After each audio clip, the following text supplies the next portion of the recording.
Mr. Silent Channel. Ang guro kong malakas. Kabanata 3011-3020. Banal na kamalayan na naghahanap ng 3,000 milya. Pagkatapos kumalat sa isang grupo ng 3 tao, tinanong niyang Yiyo si Sister May, ang iyong divine consciousness ba ay ganap na walang limitasyon? Ngumiti si Sister May at umiling at sinabing, ito ay isang radius lamang na 3,000 milya. Bagamat ang kapangyarihan ng antas ng Hidaw ay talagang iba sa banal na kapangyarihan ng Heavenly Dao Rules, mayroon pa rin itong impluensya sa mundo ng mga Diyos.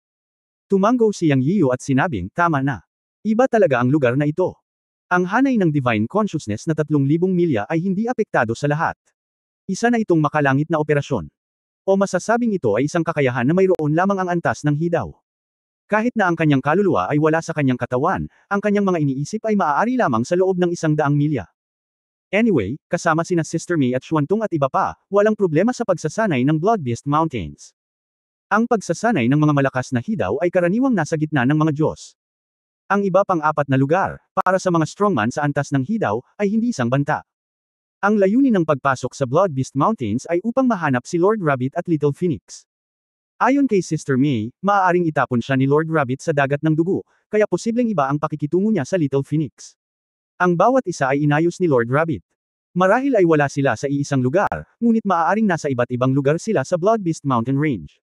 Siyempre, maaaring wala. Anyway, kailangan natin silang mahanap. Paano sila mahahanap? Si Yang Yian ay makakaasa lamang kay Sister May. Noong una, naisip ko na maaaring napakalaki ng espiritual na pakiramdam ni Sister May. Hanggat ginagamit ni Sister May ang kanyang makapangyarihang espiritual na kahulugan upang maghanap sa Blood Beast Mountain Range, magiging maayos ito. Sa hindi inaasahan, nang magtanong ako, sinabi ni Sister May na ang kanyang espiritual na kahulugan ay 3,000 milya ang radius. Napakalaki ng tunog, ngunit sa malawak na Blood Beast Mountain Range, ang 3,000 milya ay medyo maliit. Siyempre, tiyak na posible na mahanap ang mga ito, ngunit ito ay kumonsumo ng maraming espiritual na enerhiya. Huwag kang mag-alala, hahanapin ko ang Blood Beast Mountain Range sa loob ng 3 buwan. Hanggat si Xiao Fengwang at ang iba pa ay nasa Blood Beast Mountain Range, tiyak na mahahanap ko sila. Tila nakita ni Sister May ang problemang ikinababahala ni Yang Yian, at nagkusa siyang magsalita. Humingi ng paumanhin si Yang Yian, maaari lang kitang guluhin. Walang pagmamadali. Mabagal kang maghanap. Gawin natin ito. Pupunta ako at hahanapin ito ngayon. Hanapin ito sa lalong madaling panahon. Mag-ingat si Xuantong at ang iba pa. Kung lalayo ako, maaaring makatagpo sila ng anumang panganib at natatakot ako na hindi na sila makakabalik sa nakaraan. Inisip ni Sister May ang lahat ng problemang maaaring isipin. Sina Xuantong at iba pa ay nagsasanay sa Blood Beast Mountain Range, kaya natural niyang aalagaan sila. Kung may anumang panganib, gagawa siya ng aksyon sa unang pagkakataon. Hinawakan ni Yang Yian ang natutulog na dugong sanggol sa isang kamay at hinayla ang kamay ni Sister May sa kabilang kamay at sinabing, Sister May, pakiramdam ko mas relaxed ako kasama ka. Huwag kang mag-alala kay Xuantong at sa iba pa. Hanggat walang Blood Beast na lampas sa antas ng mga panuntunan ng Heavenly Dao sa Blood Beast Mountain Range, naniniwala akong kakayanin nila ito. Sa ibang paraan, mas magiging mahirap para sa kanila ang pagharap nito. Mahihirapan sila. At saka, babantayan ko sila, huwag kang mag-alala na hanapin si Xiao Fengwang at ang iba pa. Sa katunayan, matapos mahanap si Sister May sa paglalakbay na ito sa Blood Sea, hindi na gaanong na-stress si Yang Yian. Hindi niya inaasahan na makikilala niya si Sister May, at hindi niya inasahan na talagang pumasok si Sister May sa Hidaw level. Nakipag-away lang siya kay Hidaw at malinaw na malinaw ang tungkol sa katakutan ng antas ng Hidaw. Hindi niya ito kayang harapin. Kung hindi dahil sa dugong sanggol kapag kaharap ang 3 Hidaw Masters ng Suchu, siya ay namatay. Gumaan ang pakiramdam niya sa hitsura ni Sister May. Matapos lumitaw ang Hidaw level sa paligid niya, kahit na dumating ang 2 nakatakas na Hidaw Masters, at least may tugon siya at hindi madudurog. Sige, hindi pa kita kilala, kaya ingat ka, pupunta ako ngayon, sabi ni Ate May. Tumango si Yang Yiyo at sinabing, mag-ingat ka. Katulad pa rin ng dati ang personalidad ni Sister May, hindi kailanman hinahatak ang kanyang mga paa at aalis kaagad kapag sinabi niyang aalis na siya. Habang pinapanood siyang umalis, naupo si Yang Yiyo sa isang malaking bato kasama ang dugong sanggol sa kanyang mga bisig. Wala siyang planong pakialaman si Xuantong at ang iba pa sa ngayon. Bawat 3 tao ay may maliit na ninuno, at kahit isa sa kanila ay master ng ika-5 antas ng Heavenly Dao Rules. Hanggat walang dugong hayop sa antas ng Hidaw, magiging maayos sila. Kung talagang may nangyari, masisisi lang ito sa kanilang kawalan ng kakayahan.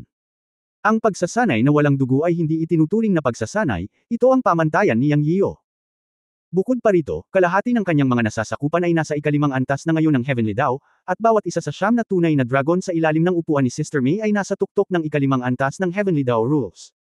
Kaya hindi mahirap para sa kanila ang pagsasanay sa Blood Beast Mountain Range, ang pagpatay sa mga Blood Beast para makakuha ng mga Blood Crystal. Sana lang mabilis silang mag-transform. Lumipas ang oras araw-araw, at hawak-hawak pa rin niyang ang dugong sanggol sa kanyang mga bisig, naglalakad ng dahan-dahan sa hanay ng bundok ng hayop ng dugo. Siyempre, sinusundan niya talaga si Xiong Yutian at ang mga ninuno ni Shenmo. Para naman kay Xuantong, Duan Xingang, Yin Yang King Kong, Medusa, Granny Xiaoho at Xiong Huan, lahat sila ay nasa ikalimang antas ng mga panuntunan ng Heavenly Dao, kaya hindi na kailangang mag-alala. Tanging si Xiong Yutian at ang mga ninuno ni Shenmo, Madam Honglian, Ao Ching Ao Yun, Black Turtle at Beo ang hindi umabot sa ikalimang antas, ngunit inayos niya ang siyam na tunay na dragon sa ilalim ni Sister May upang bumuo ng mga grupo para sa mga taong ito, upang walang anumang malalaking problema.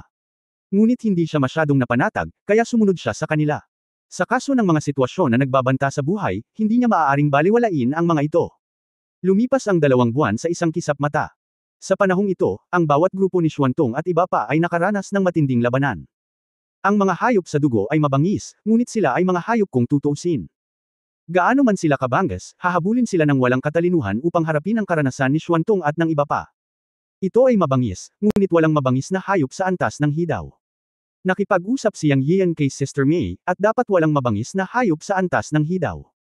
Ang pinakamapanganib na lugar sa mundo ng mga Diyos ay nasa gitna. Ang 4 na direksyon ng lupain, higit sa lahat, ay ang ikalimang antas ng mga panuntunan ng Heavenly Dao.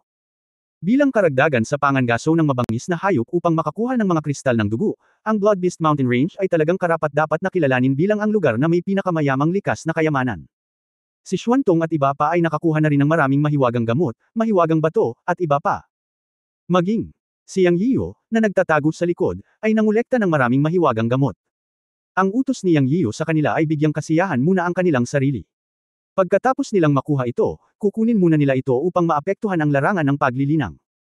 Matapos maabot ang limitasyon o walang epekto, itatago nila ang lahat ng likas na kayamanan na nakuha nila at ibibigay ito sa mga disipulo ng Yunmen Divine Realm pagkatapos bumalik, na itinuturing na reserve ang pagtatanim.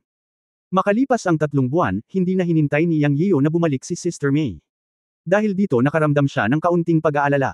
Gayunpaman, ayon sa kasunduan, ang 3 buwan ay isang node, ngunit oras na para kay Xuantong at iba pa na iulat at tapusin ang unang karanasan. Pinabalik ni Yang Yiyo si Xuantong at ang iba pa at hinintay si Sister May. Hiniling din niya kay Xuantong at sa iba pa na kunin ang mga likas na kayamanan upang may sigawa at maapektuhan ang kaharian. Matapos magtipon ang lahat sa paligid ni Yang Yiyo, tumingin si Yang Yiyo at nakita na ang lahat ay may kaunting masamang espiritu. Sobrang nasiyahan siya. Ang masasamang espiritu sa kanila ay bunga ng kanilang pagsasanay.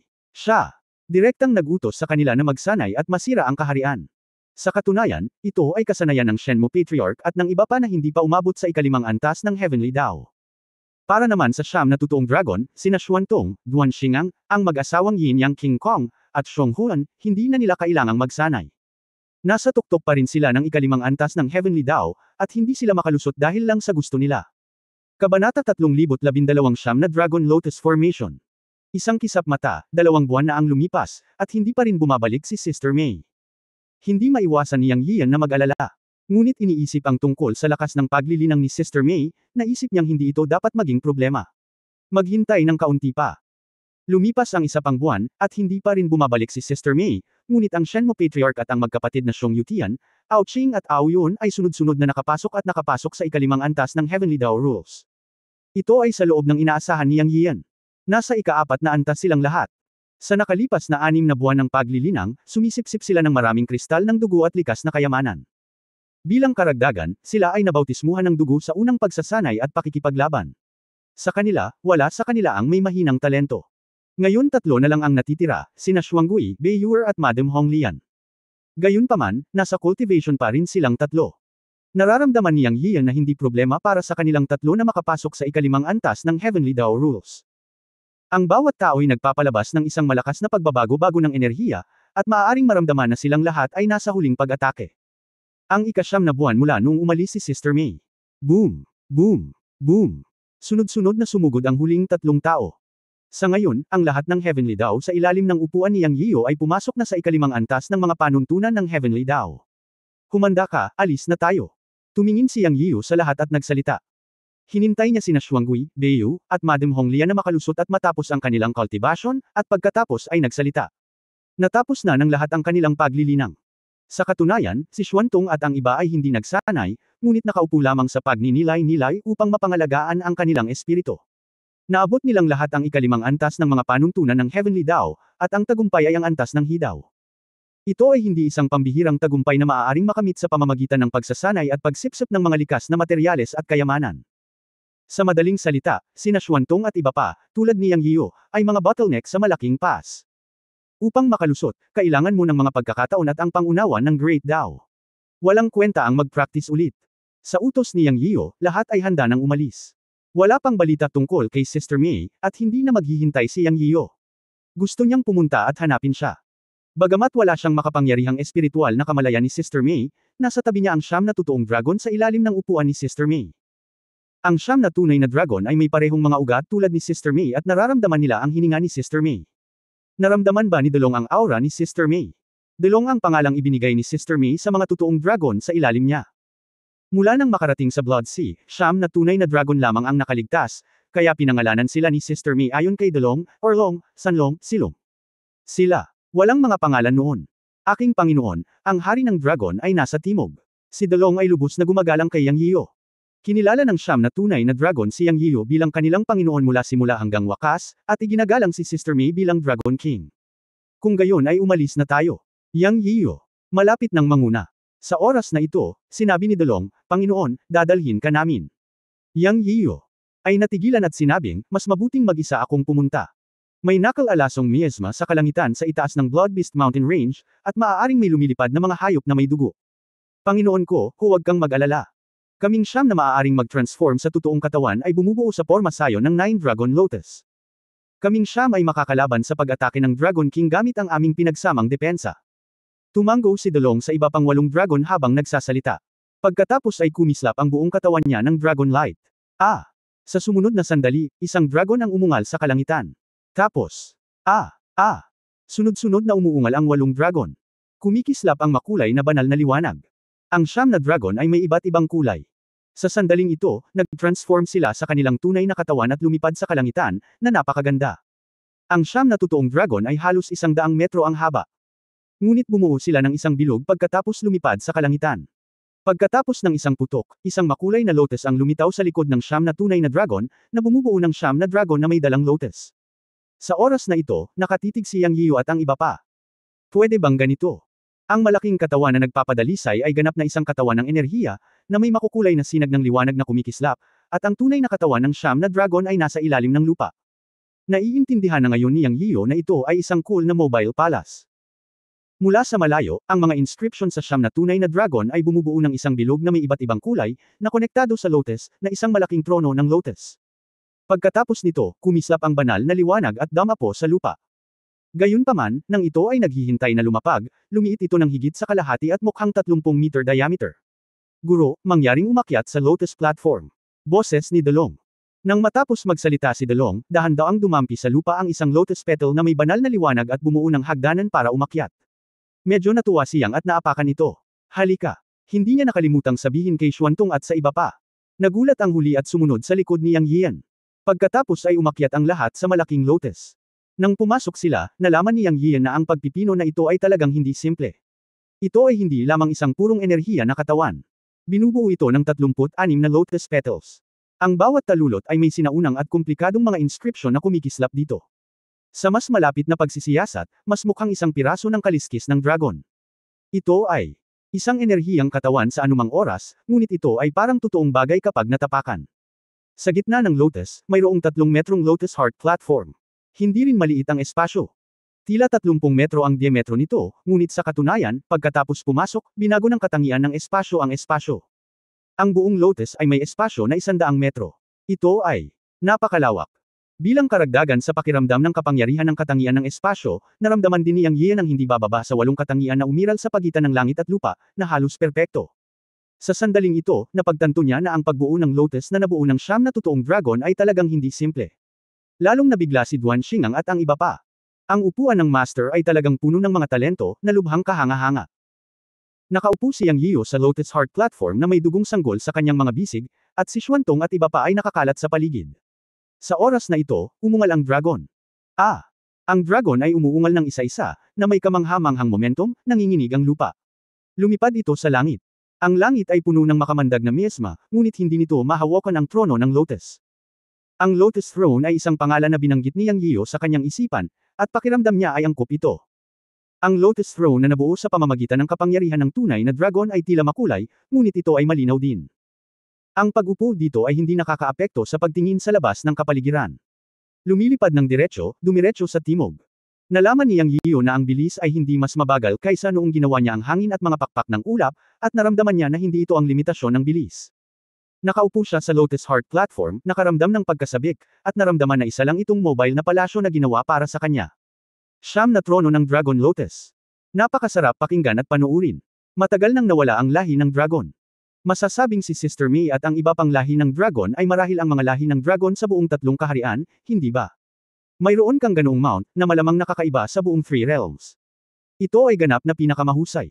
No wonder sobrang excited siyang sa mga sandaling iyon. Hindi niya maiwasang magtanong, saan mo nakuha itong Lotus Formation, DeLong? My lord, ang formation na ito ay ang bloodline inheritance ng dragon race. Ito ay lumitaw lamang sa aking memorya pagkatapos na ang aking cultivation ay pumasok sa level ng Heavenly Dao. Ang orihinal na pangalan nito ay 10,000 Dragon Formation. Ang peak formation ay nangangailangan ng 10,000 dragons upang bumuo ng isang formation. Ang kapangyarihan ay maaaring pumatay sa Saint Dao tulad ng pag-ihip ng alikabok. Sa kasamaang palad, ang 10,000 dragon ay hindi mabuo ng isang Dragon King. Sa katunayan, sinabi ni Lord Dragon King noong pinagbubuti niya ito na hahayaan niya kaming siyam na maging mount para sa Panginoon sa hinaharap. Dahan-daang sabi ni DeLong. Matapos marinig ito, naantig si Yang Yio. 10,000 Dragon Formation. Ano ang magiging porma sayon na nabuo ng 10,000 dragon? Hindi man lang maisip ni Yang Yio. Ang pagpatay sa Saint Dao na parang pagbuga ng alikabok. Ito ay talagang isang mahusay na porma sayon na lumalaban sa langit. Sa kasamaang palad, wala na talagang 10,000 dragon. Siguro, sa buong Three Realms, si Meijia at Dalong na lang ang natitira at ang iba pang 10 totoong dragon. Siyempre, tracing back, in fact, hindi naman talaga sila puro dragon. They are evolved from dragonfish at may dragon blood. Matagal na pala itong inayos ni Meijia para sa kanya. Labis na naantig si Yang. Malaking konsumo ba para sa iyo ang pagbuo ng pormasyong ito? Tanong muli ni Yang Yio kay Dalong. Sumagot si Dalong, ang pagkonsumo ng aming simpleng mount state ay maaaring baliwalain. Tanging sa combat state ay mayroong malaking konsumo, at ang defense state ay pangalawa. Ang pinagsamang lakas ng siyam sa amin ay hindi talaga nakakaapekto sa anuman. Mangyaring makatitiyak, aking Panginoon. Matapos marinig ito, tumanggo si Yang Yio upang ipakita ang kanyang pangunawa. Salamat sa iyong pagsusumikap. Nagpasalamat pa siya. Nagmamadaling sinabi ng malaking dragon, aking Panginoon, parangalan mo kami. Makukuha namin ang mayroon kami ngayon dahil sa iyong biyaya. Kung hindi, magiging ordinaryong dragonfish pa rin kami sa Fairy Lake, at hindi magiging tunay na mga dragon ngayon. Ipinanganak kami para pagsilbihan ka. Ito ang misyon naming siyam. Kung masusundan ka namin sa buhay na ito, magiging totoong dragon kami. Sa pakikinig sa tame time na salita ng malaking dragon, hindi maiwasang mag-init ang matandang mukha ni Yang. Bigla niyang naalala ang kanyang orihinal na intensyon na pumunta sa Fairy Lake para manghuli ng dragonfish sa kanyang bayang Kinilokan sa Earth. Sa totoo lang ay para lamang ito sa pagnanais na masiyahan ang kanyang gana. Pero hindi siya masisisi dito. Sa oras na iyon, nagsisimula pa lang siyang magsanay ng Taoism at kakakilala lang sa espasyo ng Chen Kun Pot. Wala siyang alam. Nangisda siya ng dragonfish dahil walang laman ang dragonfish lake sa Chen Kun Pot space at gusto niyang mag-ipon ng ilan para makakain. Kinain niya ang ilan sa mga ito. Nang maglaon, pagkatapos niyang matuklasan ang epekto ng tubig ng buhay, tumigil siya sa pagkain ng dragonfish at pinanatili ang mga ito bilang mga alagang hayop. Nang maglaon, pagkatapos na ang kaluluwa ni Sister May ay hinihigop ng Chen Kun Pot sa kalawakan at muling ipanganak sa dragonfish, hindi na siya muling kumain ng dragonfish. Sa oras na iyon, hindi niya akalain na ang dragonfish na kanyang naiwan ay balang araw ay magiging isang tunay na dragon na gumagala sa banal na mundo, at ngayon ito ay kanyang bundok. Ang lahat ay may ikot ng sanhi at epekto. Iniwan niya ang dragonfish, na isang pagpapala, at ngayon ay nakuha niya ang gantimpala. Napakaswerte niya talaga. Sa kanyang puso, umaasa rin siya na sa hinaharap, hindi na muling papatay ang sinumang espiritual na nilalang. Ang mga bagay sa mundo ay talagang mahirap ipaliwanag. Ang paggawa ng mabubuting bagay at pag-iingat ng magagandang pag-iisip ay mabuti kung tutuusin. Ngayon, ang dragonfish ay naging dragon at pinakain siya pabalik, ngunit paano kung kinain niya ito noon? Magdudulot ba ito ng problema sa kanya sa ibang paraan? Akala ni Yang Yio ay tiyak na. Sa kabutihang palad, mayroon siyang magandang impresyon sa anumang tribo ng demonyo sa daan, at hindi kailanman pinatay ang mga ito nang walang pinipili. Ang mga napatay ay sinumpa din, at mas maraming demonyong nilalang ang naligtas. Habang nakikipagkwentuhan kay Delong, mahigit 10 minuto ang lumipas. Ngunit naramdaman niyang Yiyo ang napakabilis na bilis, kahit 10,000 milya ang lumipas. At sa sandaling ito, isang matalim na mahabang sipol ang tumunog. Nagmamadaling tumingin si Yang Yiyo, ngunit ito ay isang ibong may 3 ulo na mabangis na paparating. Sinabi niya kay Xuantong, "Xuantong, pumunta at patayin ito." Biglang sinabi ni Delong, "Aking Panginoon, hindi na kailangan." Bagamat ang 9 Dragon Lotus Formation ay huli na at hindi may kukumpara sa 10,000 Dragon Formation, ang defensive power area ay hindi matitinag ng lumilipad na ibon at dugong hayop. "Aking Panginoon, tingnan mo lang ang aming kapangyarihan." Yang Yiyo. Narinig ang sinabi ni Delong, at itinaas ang kanyang kamay para pigilan si Xuantong. Na-curious din siya at gusto niyang makita kung gaano kalakas ang 9 Dragon Lotus Formation. Kabanata 3013 Nawala sa Mountain Portal. Umungal ang isang dragon. Nang sumugod ang lumilipad na hayop, ito ay tinangay ng banal na liwanag ng trono ng Lotus bago ito nakalayuan ng 10 metro. Sa susunod na sandali, ang lumilipad na hayop ay sumangaw at nawala. Tulad ng isang gamo-gamo sa isang apoy, nang ang lumilipad na hayop ay pumasok sa 10 metro ng trono ng Lotus, ito ay direktang naging abo. Nalanghap din ni Yang Yiyan ang malamig na hangin sa kanyang puso. Bagamat naramdaman niya na ang lumilipad na hayop ay hindi masyadong makapangyarihan, mayroon din itong hininga at lakas ng makalangit na antas.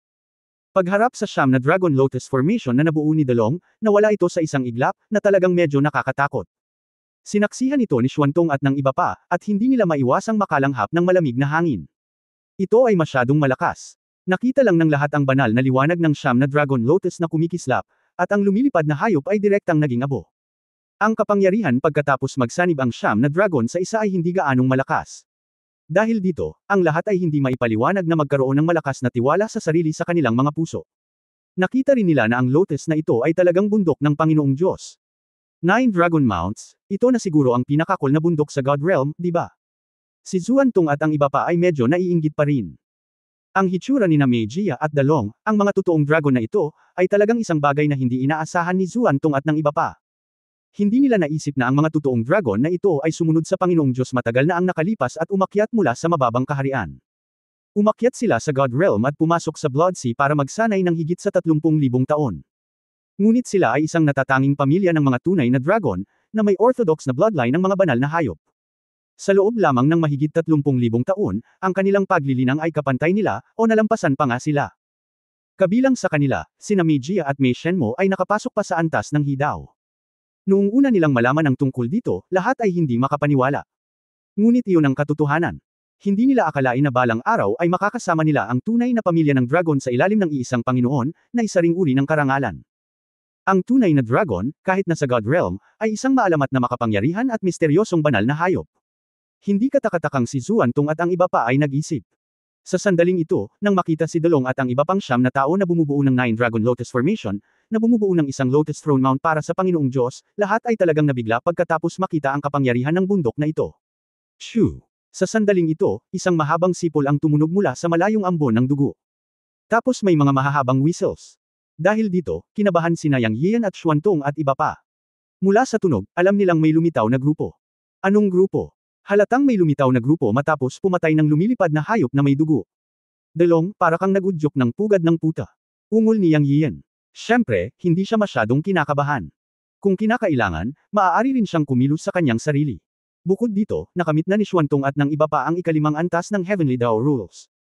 Sa gayong lakas, kahit naharapin nila ang pag-atake ng isang kawan ng mga ibon, wala talagang dapat ikatakot. Gayunpaman, sinabi ni Delong na may malaking pagtitiwala, "Aking Panginoon, huwag mag-alala, ang masasamang hayop na ito ay hindi ng ahas na lumapit sa amin." Puno ng malaking pagtitiwala ang sinabi ni Delong. Nagulat si Yang Yiyan. Hindi ko alam kung saan nakuha ni Delong ang tiwala niya. Kahit na nakatagpo siya ng kawan ng mga ibon, kailangan niyang seryosohin ito, ngunit hindi sinasadya ni Delong na mag-alala. Nang siya ay nalilito, handa niyang hayaang sumugod si Xuantong at ang iba pa anumang oras. Sa oras na ito, isang kawan ng mga ibon ang lumitaw sa harap niya, na sumasakop sa kalangitan at araw. Isa itong malaking grupo. Imposibleng tansyahin kung ilan ang naroon. Maaaring mayroong 10,000 o kahit daan-daang libo. Nang malapit na nilang maabot siya, sinabi ni Delong, "Dragon Power." Sa isang sigaw ng dragon. Nakita ni Yang Yiyo ang mga inscription sa buong lotus na kumikislap, at sa parehong oras, malinaw na naramdaman niya ang siyam na pressure na bumubulusok. Sa sandaling ito, Ang kawan ng mga ibon na sumugod na sa harapan ay natakot at umiwas matapos ang kapangyarihan ng dragon ni Dolong at ng kanyang mga tauhan ay pumutok, na nagbigay daan sa trono ng Lotus. Sa ganitong paraan, ang trono ng Lotus ay nagsawa-sawa sa hindi mabilang na kawan ng mga ibon. Sa panahong ito, walang lumalapit na ibon. Hindi nagtagal, ang kawan ng mga ibon ay naiwan, at walang ibong sumunod na umatake. Sa oras na ito, napagtanto ni Yang Yiu na napakalakas ng dragon power ng Dragon Clan. Matapos mailabas ang aura, hindi nang ahas na lumapit ang mga lumilipad na ibon at dugong hayop. Ito ang pressure mula sa matataas na Divine Beast, marahil ang bloodline level. Kahit na ang mga lumilipad na ibong ito ay ang mutated existence ng mga Blood Beast, natatakot sila sa pressure mula sa Dragon Clan at hindi sila nang ahas na lumapit. Lihim na namangha sina Yang Yian, Zuantong at iba pa. Sa hinaharap, kasama ang Lotus Throne na nabuo ng dragon bilang isang bundok, ang presyon mula sa aura lamang ay makakapagligtas ng maraming problema. Nasiyahan talaga si Yang. Maaari bang pumunta ang dragon ng mas mabilis? Tanong ni Yang Yian pagkaraan ng ilang sandali. Panginoon ko, oo. Pagkatapos. Nahulog ang tatlong salita, kumislap ang buong malaking Lotus Light, at sa sandaling ito naramdaman ni Yang Yian ang malakas na puwersa ng kalawakan na dumadaloy. Pagkatapos ay sumambulat ang flash na nakasisilaw, at hindi na mamali na ipinikit ni Yang Yian ang kanyang mga mata.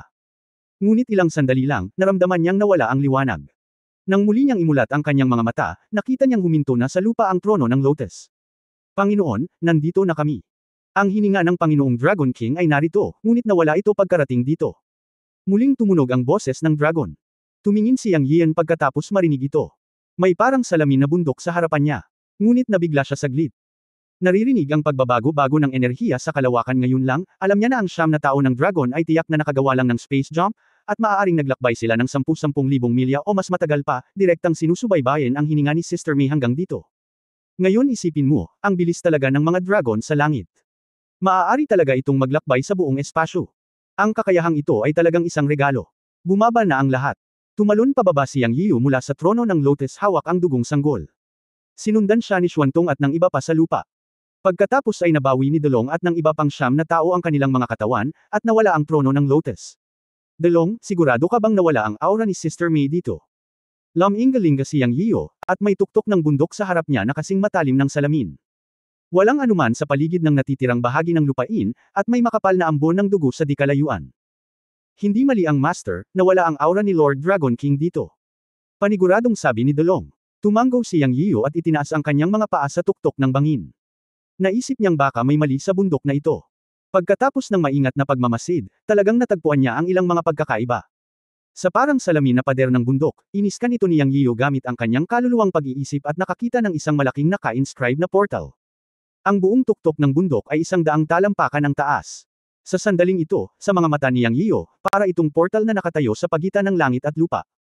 Hinawakan niya ito gamit ang kanyang kamay, ngunit wala talagang pagbabago. May isang inscription dito na makikita lamang kapag ito ay iniskan ng kaluluwa, at ang hugis ay napapalibutan ng isang malaking portal. Sa pag-iisip, idiniin ni Yang Yiu ang kanyang mga kamay sa pader ng bundok at pinaganya ang kanyang espiritual na kapangyarihan. Sa susunod na sandali, ang pader ng bundok ay nagliwanag ng gininto ang liwanag. Bago pa siya makapaghanda, hinayla siya papasok dito ng napakalaking puwersa ng pagsipsip. Parang bigla niyang tinulak ang isang pinto at nawalan ng balanse at nahulog doon. Diyos! Guro! Guro! Pinanood ni Xuantong, Dolong at iba pa si Yang Yiu na nawala sa dingding ng bundok at sumigaw. Sila. Isa-isang sumugod, ngunit nabangga sila sa pader ng bundok at hindi nakapasok. Kabanata 3014 na 2 Masters at Lan Xin. Anong nangyayari? Si Xuantong ay nababalisa. Sinabi ni Chunyang King Kong, ang kaluluwa ay tila isang portal dito. Nang marinig ito, nagmamadaling sinubukan ni Xuantong na buhayin ang kaluluwa sa dingding ng bundok. Oo naman, sa susunod na sandali ay nawala din si Xuantong sa pader ng bundok. Ngayon alam na ng lahat kung ano ang gagawin. Isa-isang sinundan nila ang panahon at pumasok sa pader ng bundok. Nasaan si Yang Yian? Nang mag-react siya, nalaman niyang nasa ibang kapaligiran na siya. Iba ang pakiramdam dito sa mundo ng mga Diyos. Dahil nakita niya ang isang mundong puno ng mapalad na ulap sa kanyang paningin, at walang ambon ng dugo. Ito ang unang pagkakataon na nakita ni Yang Yian ang isang kapaligiran tulad ng labas ng mundo pagkatapos pumasok sa mundo ng mga Diyos. Siyempre, sa asensya, alam niya talaga na ito pa rin ang mundo ng mga Diyos, isa lamang sa maliliit na mundo. Walang duda na ito ay nasa mundo pa rin ng mga Diyos. Bago pa niya masusing tingnan ang kapaligiran dito, sunod-sunod na dumating si Xuantong at ang iba pa. Paglingon niya, may bundok din sa likod niya, eksaktong kapareho ng pagpasok niya, ang pinagkaiba lang ay walang blood mist dito. Ang portal na ito ay parang harap at likod ng salamin. Diyos ko, okay ka lang ba? Tanong kaagad ni Zuantong. Tuwang-tuwa si Yang Yiu sa tanong ni Zuantong. Hindi muna siya tumingin sa kapaligiran dito, ngunit tinanong siya kung kumusta siya. Ngumiti siya at sinabi, tingnan mo ang kapaligiran dito, ano ang maaaring mangyari? Natigilan si Zuantong. Sa pagtingin sa mundong ito, nagbigay ito sa kanya ng napakapayapa na pakiramdam, naganap na naiiba sa mundo ng mga Diyos. Hindi rin nasaktan si Yang Yiu. Sunod-sunod na pumasok ang iba, na curiosity na tumingin sa paligid. Ano ang lugar na ito? Mukhang maliit na mundo. Alam kong maliit na mundo ito, ibig sabihin, nasa mundo pa ba tayo ng mga Diyos? Siyempre, ito ay maaari lamang ituring na isang maliit na lihim na lugar sa mundo ng mga Diyos. Pakiramdam ko ay hindi kalakihan ang lugar na ito. Hindi ito malaki, at hindi magagamit ang divine sense. Pinag-usapan ito ng isang grupo ng mga subordinate. Itinaas ni Yang Yiu ang kanyang kamay at sinabi, lumabas ka at tingnan kung may mahanap ka. Pagkatapos nito, tumingin siya kay Dolong at sinabing, may hininga ba si Sister May? Boom! Sa sandaling bumagsak ang boses, isang malakas na dagandong ang dumating mula sa malayo. Nagbago ang mukha ni Yang Yian. Ngayon hindi na kailangang hilingin sa lahat na suriin. At sinabi rin ni Dolong, ang hininga ng Panginoong Dragon King ay nasa harapan. Tara na. Lumipad si Yang Yian at nawala sa isang iglap. Isa-isang sumunod ang iba. Isang dagandong mula sa malayo ang nagpapaliwanag ng problema. Natatakot ako na may nangyari, at tiyak na kasama nila si Sister May. Kung hindi, hindi siya lalabas dito. Iniisip ni Yang Yian kung nahanap na ni Sister May si Xiao Fengwang at ang iba pa. Nang muli siyang nagpakita, si Yang Yian ay nasa 300 milya na ang layo. Sa oras na ito, nalaman niya na ang mundong ito ay hindi talaga napakalaki, at ang espasyo ay hindi masyadong matatag. Halatang maliit na espasyo iyon. Ito ay, posibleng ang mga eksenang makikita dito ay pawang ilusyon. Isipin mo, paano magkakaroon ng lihim na kaharian ng mga Diyos sa espasyo ng mga Diyos? Ito ang larangan ng digmaan ng angkan ng Shira at ang mga sinaunang Diyos, na kilala bilang sementeryo ng mga Diyos. Paano kaya nagkaroon ng ganito kagandang lugar? Lumipad si Yang Yian at nakita niya ang maraming tao sa kanyang paningin. Habang palapit siya ng palapit, nanginginig siya sa buong katawan, or to be more precise, excited. Bagamat hindi niya inaasahan na mahahanap ni Sister May si Xiao Fengwang at ang iba pa, nasasabik pa rin siya. Excited na siya. Gaya noong nakita niya si Xiao Fengwang at ang iba pa. Dahil may nakita siyang 3 tao na namiss niya at kanina pa niya hinahanap ngunit hindi niya makita. Sila ang asawa ng Martial God Master, asawa ng Prinsesa Master, at ang Blue Heart Fairy King. 10,000 taon na ang lumipas mula noon. Naghiwalay sila sa Fairyland. Sa oras na iyon, silang tatlo ay sabay-sabay na umakyat sa makalangit na daan. Maya-maya ay hinanap sila ng matanda at hinahanap din niya ito ngunit walang balita sa kanilang tatlo. Sa hindi inaasahang pagkakataon, nakita ko silang tatlo dito ngayon. Ito ay sa ilalim ng gayong mga kalagayan. Mula sa malayo, nakita niya ang Martial God Master, ang Princess Master, at ang Blue Heart Fairy King na nakasandal sa isa't isa, habang si Sister May ay nakaharap sa mahigit 30 tao sa harap nila. Sila ay hindi mga estranghero, ngunit mga tao mula sa Demon God Realm at sa Bright Heavens. Tila magkasalungat ang dalawang panig. Siyempre, alam ni Yang Yiu na kahit napagsamahin ang mga tao mula sa Demon God Realm at Bright Heavens, hindi sila magiging kalaban ni Sister May. Siya ay hindi nag-alala sa lahat. Hindi nagtagal ay lumipad siya at sumigaw, Guru. Narinig ng Martial God, the Princess, at the Blue Heart ang sigaw, at nang lumingon sila, nakita nila si Yang Yiu. Xiao Yanzi.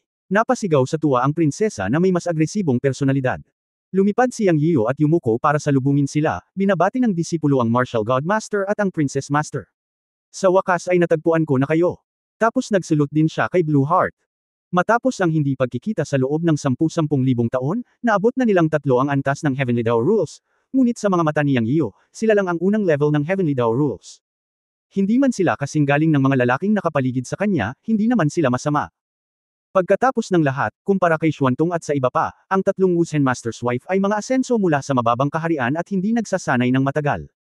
Ngunit hindi maisip ni Yang Yian kung paano narito ang tatlo, at hindi nakapagtataka na siya at ang matanda ay naghahanap sa kanilang ngunit walang mga palatandaan. Ang pagpasok sa mundo ng mga Diyos ay parang hiwalay sa mundo. Normal na hindi sila mahanap. Buti na lang at natagpuan na rin sila sa wakas. Kahit na ang paglilinang niyang ay mas mataas kaysa sa dalawang asawa ng guro at Lanzin, iginagalang pa rin niya ang tatlo sa kanyang puso. Lahat sila ay mga taong tumulong sa kanya sa mababang kaharian. Sila rin ay mga matatanda, at palagi itong kinikilala ni Yang. Naisip niya sa kanyang sarili na sa wakas ay natulungan na niya ang namatay na matanda at natagpuan ang asawa ng kanyang guro. Para sa Immortal King na si Lanzin, bagaman hindi siya ang asawa ng kanyang guro, mayroon din siyang koneksyon sa namatay na matanda at hindi isang tagalabas. Sa maikling pagbati, nalaman din ni Yang Yian na silang tatlo ay nasugatan. Biglang lumitaw sa kanyang mga mata ang pagpatay na layunin. Walang alinlangan na ang mga tao mula sa Demon God Realm at ang mga tao mula sa Bright Heavens ay sumalakay sa kanilang tatlo, at dapat na nailigtas sila ni Sister May sa tamang panahon. Noong siya ay nasa mababang kaharian, nakita na silang tatlo ni Sister May, kaya makatwiran na iligtas niya sila. Munting Yanze, bumangon ka dali. Ang asawa ni Wushen ay nagmamadaling tinulungan si Yang Yiyo na makatayo. At bahagyang tumanggaw si Lanzin Xianwang, na may kaunting komplikado sa kanyang mga mata. Hindi niya inaasahan na muli niyang makilala si Yang Yiyo, ngunit hindi niya makita ang antas ng cultivation ni Yang Yiyo. Tungkol naman sa babaeng nakatayo sa harapan nila, nakita niya ito sa mundo ng mga engkanto noong taong iyon. Siya ay isang tunay na dragon mula sa Yunmen sa mundo ng engkanto, at kasintahan ni Yang Yiyo. Ngayon lang, ang totoong dragon na tinatawag na Sister May ang nagligtas sa kanilang tatlo. Ang aura ni Sister May ay mas malakas kaysa kay Yang Yiyo.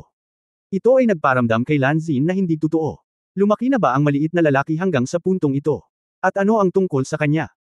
Bagamat si Fei Sheng Xianjia at Wu Zhen at ang prinsesa ay magkasamang naglalakbay sa God Realm sa loob ng 10,000 taon, nalampasan na niya ang peak cultivation ng Fairy World at naabot na niya ang cultivation ng Heavenly Dao Rules sa God Realm, ngunit tila siya ay halos tinukso at ninakawan ng higit sa 30 na mga dausa ngayon, na higit sa 30 taong gulang, na wala ang buhay niya.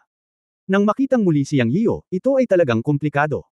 Ngunit hindi nagtagal, nawala ang pagiging komplikado ng Blue Heart Fairy King, dahil kilala niya ang karakter ni Yang Yiyo. Palagi siyang tinatrato ng batang ito na parang miyembro ng pamilya.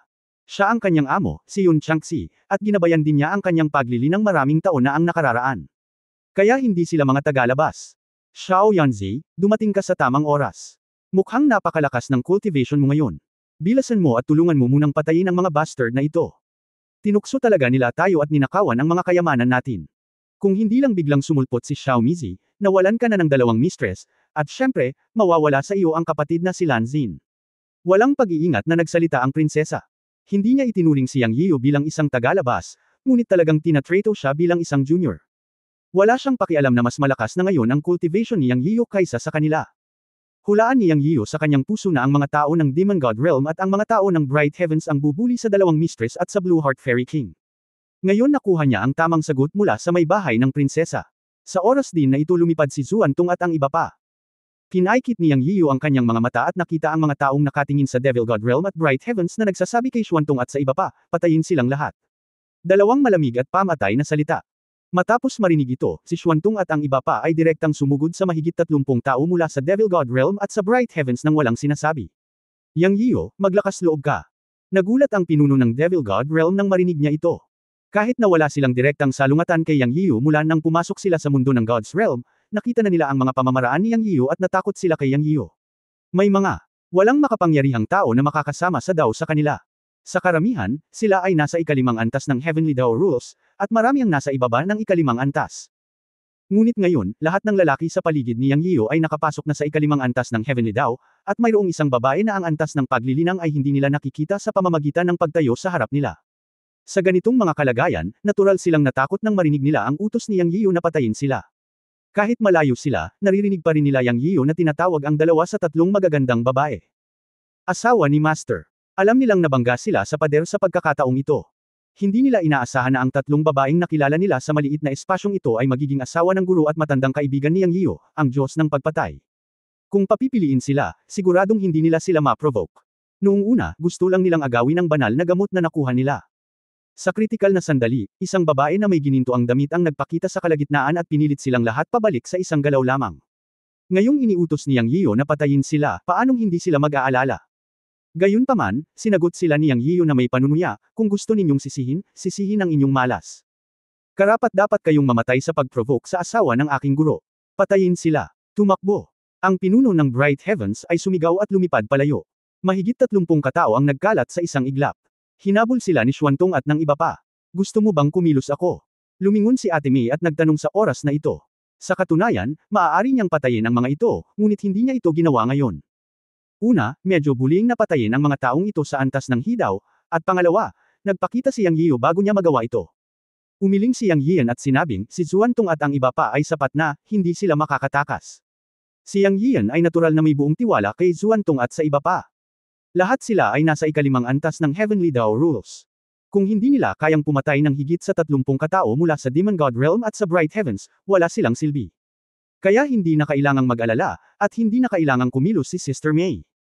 Kabanata 3015 Tanging ang sentro. Tumingin si Sister May kay Yang Yiyo at sinabing, paano mo nahanap ang lugar na ito? Inilibot ni Yang Yiyo ang kanyang mga mata at sinabing, naghintay ako sa iyo ng 9 na buwan at hindi ka bumalik, kaya hiniling ko kay Dolong na maramdaman ang iyong hininga at hanapin ka. Minamaliit ko ang laki ng Blood Beast Mountain Range. Muntik ko nang iikot ang Blood Beast Mountain Range at sa wakas ay natagpuan ko ang maliit na espasyong ito, ngunit hindi ko inaasahan na makakaharap ko ang dalawang mistress at si Senior Lan Xin na ikinahihiya ng mga taong iyon. Buti na lang, naabutan ko o ang kahihinatnan ay magiging kapahamakan. Kahit na si Sister May ay hindi kasing pamilyar sa God of War, Palace Master, at Lan Xin gaya ni Yang Yiyo, nakita niya sila sa Cloud Gate ng Immortal Realm, kaya natural na alam niya kung ano ang gagawin. Bagamat siya ngayon ay isang Hidaw cultivator, hindi siya mayabang, at siya ay may wastong asal at kagandahang asal.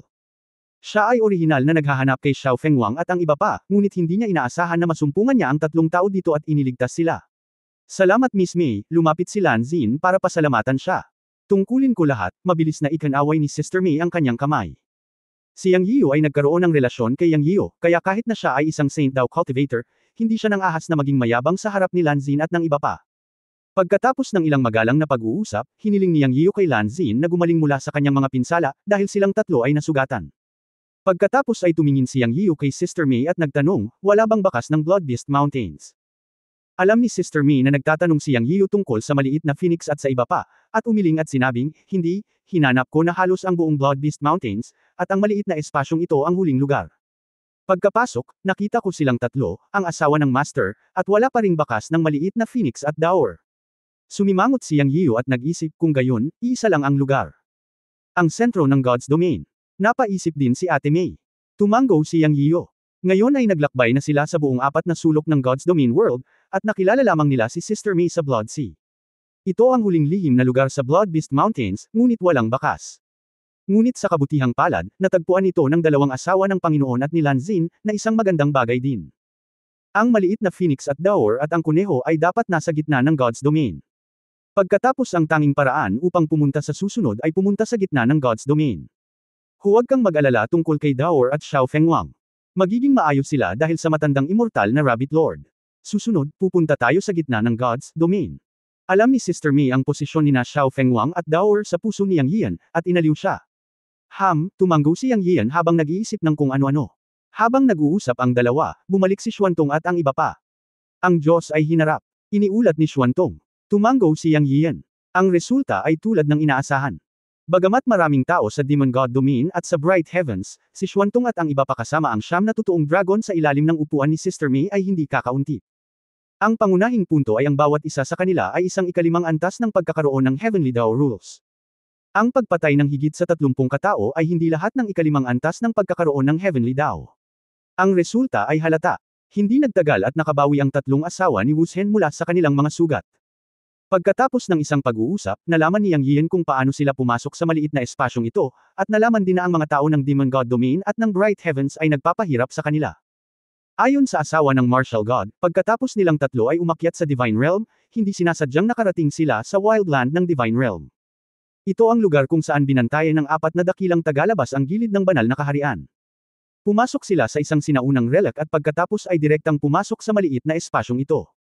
Pagkarating dito, nalaman nila na ang lugar na ito ay isang natural na hardin ng banal na gamot na may hindi mabilang na mga banal na gamot, at ang pangunahing punto ay mayroong 3 banal na gamot. Kaya't nag-practice na lang silang 3 sa pag-iisa dito at hinintay na maging mature ang banal na gamot. Ilang araw lang ang nakalipas, matured na ang banal na gamot. Matapos makuha ng 3 ang banal na gamot, hindi nila inaasahan na ang mga tao mula sa Demon God Realm at Bright Heavens ay pumasok dito. Kaya naganap ang eksenang pag-agaw ng banal na gamot at panunukso pa sa kanilang 3. Bagamat silang 3 ang unang antas ng makalangit na paraan, hindi sila kapantay ng higit sa 30 mabubuting tao. Sa sandaling kumilos sila, silang 3 ay nasugatan. Sa kritikal na sandali, nagpakita si Sister May upang iligtas sila.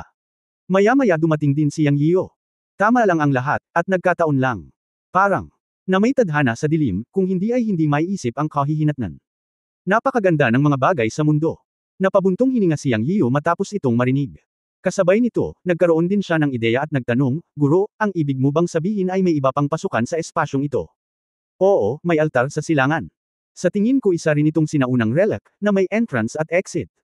Sabi ni Master Wu Zhen. Makakalabas pa ba tayo? Tanong ulit ni Yang Yiyo. Dapat pwede. Hindi rin sigurado si Master Wu Zhen. Dalhin mo ako doon para tingnan, sabi ni Yang Yiyo. Isang grupo ng mga tao ang dumating sa lugar kung saan pumasok si Master Wushen at ang dalawa pa. Isa talaga itong sinaunang altar. Sinuri ito ni Yang Yiyo at Sister Mei at natukoy nila na posible talagang makaalis dito. Tumingin si Yang Yiyo kay Master Wushen at sa dalawa pa at sinabing, Master, pupunta ako sa gitna ng God's domain sa susunod. Napakadelikado doon. Si Hidaw lang daw ang makapasok. So what I mean is, I'll have someone escort you back to God realm. My master miss you very much and has been looking for you all these years. Now that you don't go the God. Kaharian. Nagkatinginan ng Diyos ng digmaan at ang Palace Master at tumango, okay, nakarating na tayo sa bottleneck sa ating cultivation. Nabili na ang banal na gamot na gusto natin. Walang kwenta ang pananatili dito. Kung gayon, babalik kami at hindi na kayo mahihirapan. Nag-usap sila ni Yang Yiyo, kaya natural na alam nila ang sitwasyon dito. Alam nila na sa kanilang cultivation level, hindi nila matutulungan si Yang Yiyo, at malamang na maging isang pabigat. Bilang karagdagan, pinili nilang umakyat sa makalangit na daan upang makarating sa God Realm upang mahanap si Yun Changxi. Kaya lang nagkamali, nakapasok sila sa maliit na espasyong ito at nagpatuloy sa pagsasanay dito. Siyempre, hinanap din nila si Yun Changxi noong nakaraan, ngunit nang umakyat sila sa God Realm, nalaman nila na ang kanilang cultivation level ay isang maliit na Diyos lamang sa God Realm, at ang God Realm ay napakalawak na hindi nila mahanap si Yun Changxi. Ngayong alam na nila na si Yun Changxi ay nasa Cloud Gate God Realm, at ang paglaki ni Yang Yiyo ay nalampasan sila ng malaking margin, oras na para hanapin si Yun Changxi para muling magsama. Tumingin si Yang Yiyo kay Lan Xin, na nagsabi, babalik ako sa kanila. Magaling iyan. Ngumiti si Yang Yiyo at sinabi. Ang paghahanap sa dalawang mistress at Lan Xin ay parang pag-unawa sa kanyang mga alalahanin. Dahil maaari silang direktang pumunta sa God Realm Wilderness mula dito, umalis tayo mula rito. Ang pagtahak sa daan na kanilang pinanggalingan mula sa God's domain ay puno ng mga variable.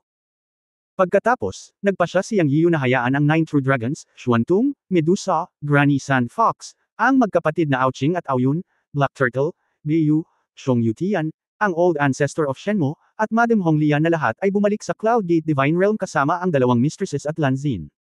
Binalak niyang iwan lamang sina Xiong Huan at Duan Xingang, pati na ang mag-asawang Yin Yang King Kong, Sister Mei, at Blood Infant kasama niya, at pagkatapos ay pumunta sa gitnang mundo ng God's domain. Ang ganitong kaayusan din ang dahilan niya. Pagkatapos ng lahat, ang gitnang lugar ng God's domain ay hindi magandang lugar at puno ng mga variable. Kailangan niyang mapanatili ang ilang lakas. Higit pa rito, mahigit 1,000 taon na ang nakalipas mula nang pumasok siya sa mundo ng God's domain. Nakakapanatag din na hayaang ibalik ni Xuantong ang lahat upang tingnan. Kung tutuusin, nakapatay na siya ng mga tao mula sa maraming puwersa dito, at walang katiyakan na hindi malalaman at gagantihan siya ng labas ng mundo sa Cloud Gate Divine Realm. Kabanata 3016 na Bloody Barrier. Ang mga alalahanin ni Yang Yiyan tungkol sa mga isyong ito ay hindi walang dahilan. Nakasakit siya ng mas maraming puwersa sa mundo na kabilang lamang sa God's domain. Hindi, dapat sabihin na mas maraming puwersa ang nasira niya. Ngayon ay may mas maraming puwersa mula sa Demon God domain at sa Bright Heavens ng Four Outer Daos. Mahirap igarantiya na hindi siya gagantay habang siya ay nasa God's domain. Paulit-ulit niyang pinag-isipan na hayaang makabalik si Xuantong at ang karamihan sa mga tao. Bagamat lahat ng sumunod sa kanya ay nakamit ang ikalimang antas ng Heavenly Dao Rule, ang susunod na hakbang ay ang epekto sa kaharian ng Hidaw. Gayunpaman, alam na alam niya na ang kaharian ng Hidaw ay hindi ganoon kadali. Kung hindi, matagal na siyang nakapasok sa Hidaw. At ang punto ay ang sentro ng God's domain ay sinasabing na-a-access ng mga magsasaka ng Hidaw. Naniniwala si Yang Yiyan na hindi ito isang walang laman na usapan. Naipon niya ang munting yaman na ito nang may matinding kahirapan, at ayaw niyang mawala ito muli. Hayaan silang bumalik sa Yunmen sa panahon ng insurance. Bukod pa rito, pagkatapos na makapasok sa God's domain sa loob ng mahigit 1,000 taon, lahat ay napabuti ang kanilang paglilinang. Ito ay hindi walang mga pakinabang, at ito ay halos oras na upang masiyahan. Nagpasya siyang iwan sa tabi niya sina Duan Xingang, Yin Yang King Kong at ang kanyang asawa, Xiong Huan, Mei Jia at Blood Infant. Una sa lahat, hindi ko na pag-uusapan ang Blood Infant at Mei Jia. Si Xiong Huan ay isang taong may espesyal na dugo. Pakiramdam ni Yang Yiyan ay may pagkakataon siyang manatili. Ito ay isang uri ng pangunawa, kaya iniwan siya nito. Naiwan sina Duan Xingang at Yin Yang King Kong dahil silang tatlo ay nasa tuktok ng ikalimang antas ng Heavenly Dao Rules sa loob ng maraming taon. Isang balahibo na lang ang layo ng mga ito para makalusot tulad niya. Maaari silang makalusot anumang oras sa susunod na sandali. Kung mayroong sinuman sa kanyang mga nasasakupan na una at malamang na makalusot sa estado ng pagkakaisa, iisipin ni Yang Yiyan na tiyak na uunahin sina Duan Xingang at Yin Yang King Kong. Silang tatlo ay orihinal na mula sa Heavenly Clan, at sila rin ang matandang King Kong sa ilalim ng upuan ng Emperor. Ang kanilang paglilinang ay naipit sa bottleneck sa hindi mabilang na taon. Kung may pagkakataon, ang kanilang mga pagkakataon ay mas malaki kaysa kay Zuantong at iba pa. Kapag pumapasok sa gitnang lugar, mas kakaunti ang mga taong dinadala mo, mas mabuti. Sa tabi mo si Mei Jia, naisip ni Yang Yian na sapat na ito. Hindi na kailangang hayaan ang lahat na makipagsapalaran. Alam ng lahat na makatwiran ang desisyon ni Yang Yian. Pinangunahan ni Xuantong ang dalawang ginang, si Lan Xin at iba pa na umalis sa sinaunang altar. Bumalik si Yang Yian kasama si Mei Jia at iba pa at umalis sa maliit na espasyong ito. Nang umalis sila, gustong iwan ng dalawang mistress at Lan Xin ang 3 banal na gamot na nakuha nila sa kanya. Nakaramdam si Yang Yian ng init sa kanyang puso, ngunit hindi niya ito kayang tanggapin kahit anong mangyari. Alam niya ang halaga ng banal na gamot.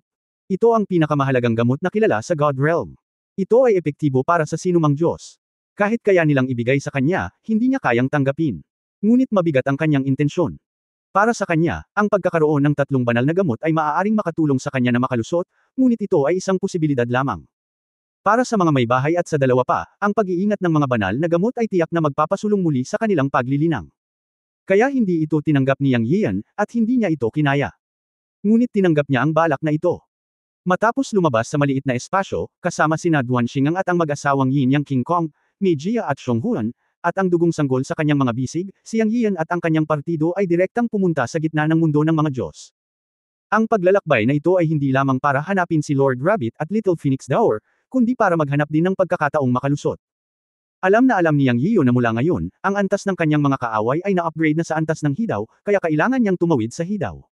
Higit pa rito, nang umalis siya sa mundo ng mga Diyos, kailangan niyang makakuha ng mataas na antas ng hidaw. Dahil pagkatapos lumabas, oras na para ayusin ang sama ng loob sa Emperor ng 33 Heavens Palace. Ang lahat ay nakasalalay sa lakas. At ang sentro ng mga Diyos ay ang kanyang pagkakataon. Kung ito man ay ang mga klasiko na nakita ni Xuantong mula sa Dao Palace noon, o ang balitang narinig niya mula kay Shenlong Yuming, ang sentro ng mga Diyos ay isang lugar ng magagandang pagkakataon at malaking takot. Ito. Nabalitaan na ito ang lugar kung saan parehong namatay si Haring Shira at ang makapangyarihang Saint Dao sa labanan. Ang sentro ay iba rin sa iba pang 4 na lugar. Ngunit walang nakakaalam kung ano ang pagkakaiba. Pagkapasok lang nila malalaman. Ang katakot-takot sa gitna ay kung wala ka sa antas ng hidaw, mamamatay ka kung pumasok ka. Siyempre, ito ay talagang medyo pinalaki sa pananaw ni Yang Yian, at ito ay higit pa sa isang babala. Maliban kay Sister Mei at Blood Infant, ang lahat ng iba ay nasa tuktok ng ikalimang antas ng Heavenly Dao Rules. Bagamat wala sila sa antas ng hidaw, kumpiyansa silang pumunta sa center para maghanap ng mga pagkakataon. Kung ikaw ay hidaw na, hindi na kailangang pumunta. Pumunta sila sa gitna para sa layuning masira ang cultivation at makapasok sa hidaw. Makalipas ang 10 araw. Guro, iba talaga ang sentro sa iba pang 4 na lugar. Ang grupo ay diretsyong umatras pabalik mula sa Blood Beast Mountains, ngunit nakakita sila ng harang na tumatakip sa langit mula sa malayo. Tulad ng isang kulay dugo na hadlang, ikinonekta nito ang langit at ang lupa upang bumuo ng isang malaking liwanag na kalasag. Ang sentro ay nasa paningin. Iba ito, mukhang nakahiwalay, parang barrier space. Tumango si Yang Yian at sinabi, tara na at tingnan natin. Sabi ni Ate Mei at dumiretso sa barrier. Makalipas ang ilang minuto, lumitaw sila sa harap ng harang. Hindi makita ng barrier na may bahid ng dugo kung ano ang nangyayari sa loob. Matandang Duan, pumunta at subukan ito. Hiniling ni Yang Yian kay Duan Xingang na subukan kung ang hadlang ay mapanganib o hindi. Oo, pupunta ako kaagad. Dumiretso si Duan Xingang sa barrier. Sa ilalim ng tingin ni Yang Yian at ng iba pa, itinaas ni Duan Xingang ang kanyang palad at hinampas ang harang. Boom! Isang mapurol na tunog ang narinig sa ilalim ng palad. Isang bitek ang lumitaw sa lugar kung saan sinampal ni Duan Xingang, ngunit mabilis itong gumaling, at ang hanay ay wala pang kalahating metro. Bukod doon, wala nang ibang reaksyon sa harang. Bumalik si Duan Xingang at sinabing, Guro, walang backlash power ang barrier. Mukhang isolation barrier lang ito. Pwede itong buksan, ngunit wala akong sapat na lakas. Hayaan mo akong gawin ito. Nauna si Ate Mei. Sumunod si Yang Yian. Alam niya na ang pagbubukas ng harang na ito ay simple, ngunit para masira ito ng sapat na mahaba para makapasok ang mga tao, hindi sapat ang lakas ni Duan Xingang, at hindi bababa sa 3 o 5 tao ang kailangan. Ngunit kung nandito si Sister Mei, hindi ito problema. Siya ay nasa antas ng hidaw, at siya ay isang 5 kuko na gintong dragon, kaya siya ay sapat na malakas. Sa susunod na sandali, itinaas ni Sister Mei ang kanyang kamay patungo sa harang, at ang kanyang palad ay kumikinang na may gininto ang liwanag. Pagkatapos ay bigla siyang bumagsak sa harang. Nakita ni Yang Yian at ng iba pa na ang kanyang kamay ay naging malaking golden dragon claw. Boom! Sa malakas na ingay, yumanig ang harang, at lumitaw ang isang malaking bitik na 3 metro ang haba at lapad. Ang lakas na ipinakita niya ay kulang, na nagpatigil kay Duan Xingang. Ngayon pa lang ay ginamit na niya ang lahat ng lakas niya sa pag-atake at konting bitak lang ang lumitaw. Casual na ikinaway ni Ate May ang kanyang kamay at nasa 3 metro ito. Ang malakas na hidaw ay talagang makapangyarihan na lampas sa kanyang imahinasyon. Pumasok ka, sabi ni Ate May. Alam ni Yang Yiyo na ang hadlang na ito ay may kakayahang ayusin ang sarili nito. Bagamat nabigla siya sa lakas ni Sister May, hindi ito ang oras para magmadali. Mabilis niyang hinawakan ang dugong sanggol at tinawag si Duan Xingang at ang iba pa para mabilis na tumungo sa portal na binuksan ni Sister May. Kabanata 3017 si Sister May ay dinala palayo. Sa isang malakas na hidaw sa paligid, lahat ay nakadama ng kagaanan. Sa presensya ni na Sister May, Yang Yian, Duan Xingang at ang iba pang apat ay hindi gaanong kinakabahan. Kung tutuusin, ito ang sentro ng mundo ng mga Diyos, isang lugar na sinasabing nangangailangan ng pinakamababang antas ng hidaw para makapasok. Ang hidaw sa likod ng mga pangunahing puwersa sa God Realm ay lahat ay natipon sa gitna.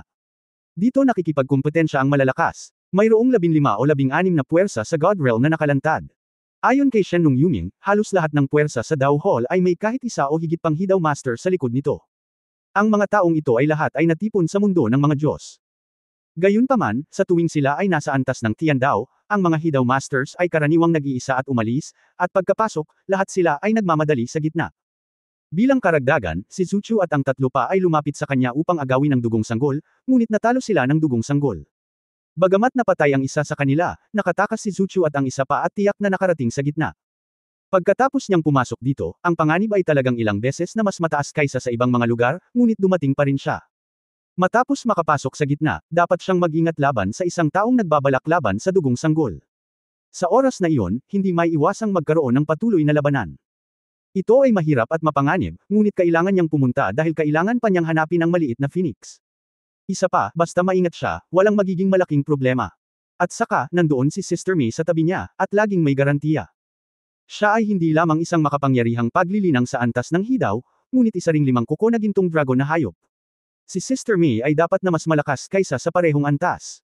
Nariyan din ang pagkakaroon ng dugong sanggol. Bagamat ang dugong sanggol ay nakatulog ng mahimbing at hindi pa nagigising hanggang ngayon, kung tutuusin, ang dugong sanggol ay may lakas. Sa puso ni Yang Yiyo, ang pagsiklab ng Blood Infant ay maaaring mas malakas kaysa kay Sister May, o umaasa siya na ang Blood Infant ay lalahok sa labanan. Siya ay may isang komplikadong pag-iisip patungo sa sanggol na may dugo. Pumasok mula sa hadlang. Si Yang Yiyo ang una. Isang eksena ng isang bipolar na mundo ang lumitaw sa kanyang harapan. Ang langit ay duguan, ngunit ang lupa ay tila ginintoang. Mula sa malayo, ito ay tila ang dalawang pangunahing kulay ng ginto at pula, at ang langit at ang lupa ay malinaw na nahahati. Pagkatapos ay magkasunod na pumasok sina Duan Xingang, ang mag-asawang Yin Yang King Kong, Xiong Huan, at Sister May. Sa likod ng lugar kung saan sila naroroon ay isang hadlang, at ang lugar kung saan sila lumitaw ay ang tuktok ng isang bundok. Pagtingin sa malayo, ang langit ay puno ng dugong ambon, na nagbibigay sa mga tao ng kaguluhan. Ang normal na paningin ay pareho sa labas ng hadlang, at 20 metro lamang ang nakikita. Ang espiritual na kamalayan ay nakahiwalay pa rin. Ngunit ang pakiramdam dito ay puno ng depresyon.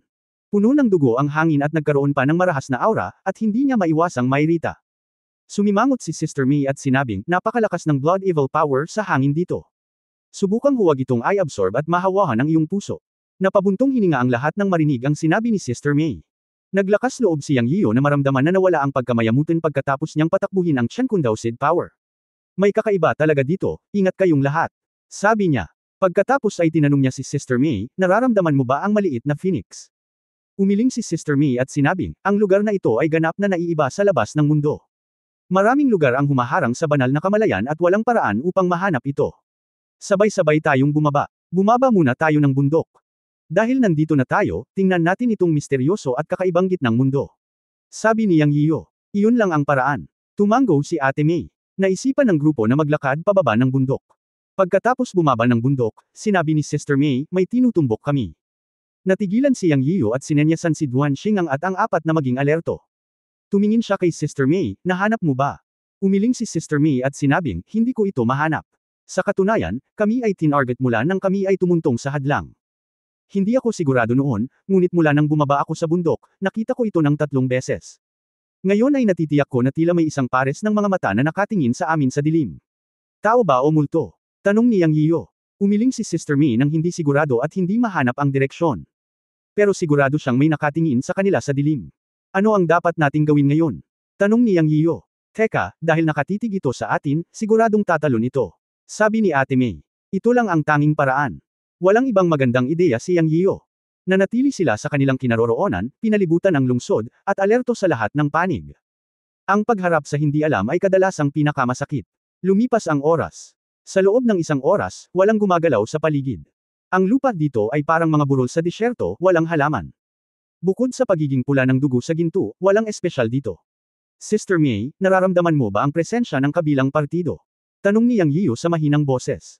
So ang kabilang partido, walang galaw, abangan natin. Sabi ni Ate May. Sumimangot si Yang Yiyo at sinabing, hindi solusyon ang patuloy na maghintay ng ganito. Hanggang ngayon, hindi pa rin niya alam kung tao ba iyon o ibang nilalang, na ikinainis niya, pero hindi siya naglakas loob na kumilos ng padalos-dalos. Hindi mahanap ni Sister May ang kabilang partido, kaya hindi niya alam. Mamaya, hinahanap ko, sabi ni Ate May at pumikit ulit. Lumipas ang isang oras ng ganito. Nang naiinis na si Yang Yian, biglang binuksan ni Sister May ang kanyang mga mata at sinabing, nahanap ko na. Pagkatapos noon, nagmamadali siyang lumabas. Patungo sa hilaga. Sundan mo siya. Nagmamadaling tinawag ni Yang Yian si Duan Xingan at ang iba pang apat, at hinabol ang pagkawala ni Sister May. Sa katunayan, mahigpit niyang sinusundan si Sister May. Hindi man lang mabagal ang kanyang bilis, ngunit nawala pa rin siya pagkatapos ng 3 paghinga. Napangiti siya ng mapait sa kanyang puso. Masyadong malaki ang agwat sa pagitan ng mga patakaran ng Heavenly Dao at ng antas ng Combined Dao. Siya. Tanong sa sarili na hindi masama ang kanyang bilis, ngunit sa harap ni Sister May, siya ay natapon sa 3 hininga. Nakaramdam ito ng matinding pagkadismaya kay Yang. Noong unang panahon, siya ang nagpoprotekta kay Sister May, ngunit ngayon ay baligtad, at nagkaroon ng malaking puwang sa lakas. Ito ay talagang hindi kanais-nais. Kasabay nito, si Yang ay labis na sabik na umunlad at makalusot. Iniisip na pagkatapos kong masira, dapat na mas malakas ako kaysa kay Sister May. Matapos mawala ang target, bumagal si Yang Yiyo. Sa oras na ito, ang kanyang katawan ay medyo maliwanag, ngunit ang ambon ng dugo sa kanyang paligid ay nawala, at natagpuan niya ang kanyang sarili sa isang bagong lupain. Sumunod sa kanya sina Duan Xingang, Yin Yang King Kong Couple at Xiong Huan. Guro, nasaan si Nanay May? Tanong ni Duan Xingang. Nawala siya. Mapait na ngumiti si Yang Yiyo. Well, saang direksyon tayo dapat pumunta? Sabi ni Chunyang King Kong. Hindi, maghintay tayo dito. Ito ang sentro kung tutuusin. Wala tayong alam sa lugar na ito. Huwag kang maghiwalay. Si Yang Yiyo ay sobrang mulat pa rin sa sarili. Kung magkahiwalay na sila, hahanapin sila ni Sister May na magiging mahirap. Sa lalong madaling panahon. Natapos magsalita si Yang Yiyo, sinabi ni Xiong Huan, Brother Yun, nasa paligid ka. Nang marinig ito, lumingon si Yang Yiyo sa paligid at nakitang kumukulong ang ambon ng dugo, ngunit ito ay 4 na gamulong na ambon ng dugo na nabuo sa 4 na direksyon. Tila patuloy itong namumuo. Mga tao, naging solemn na ang mukha ni Yang Yiyo. Ang ambon ng dugo na gamulong ay namuo at naging hugis tao.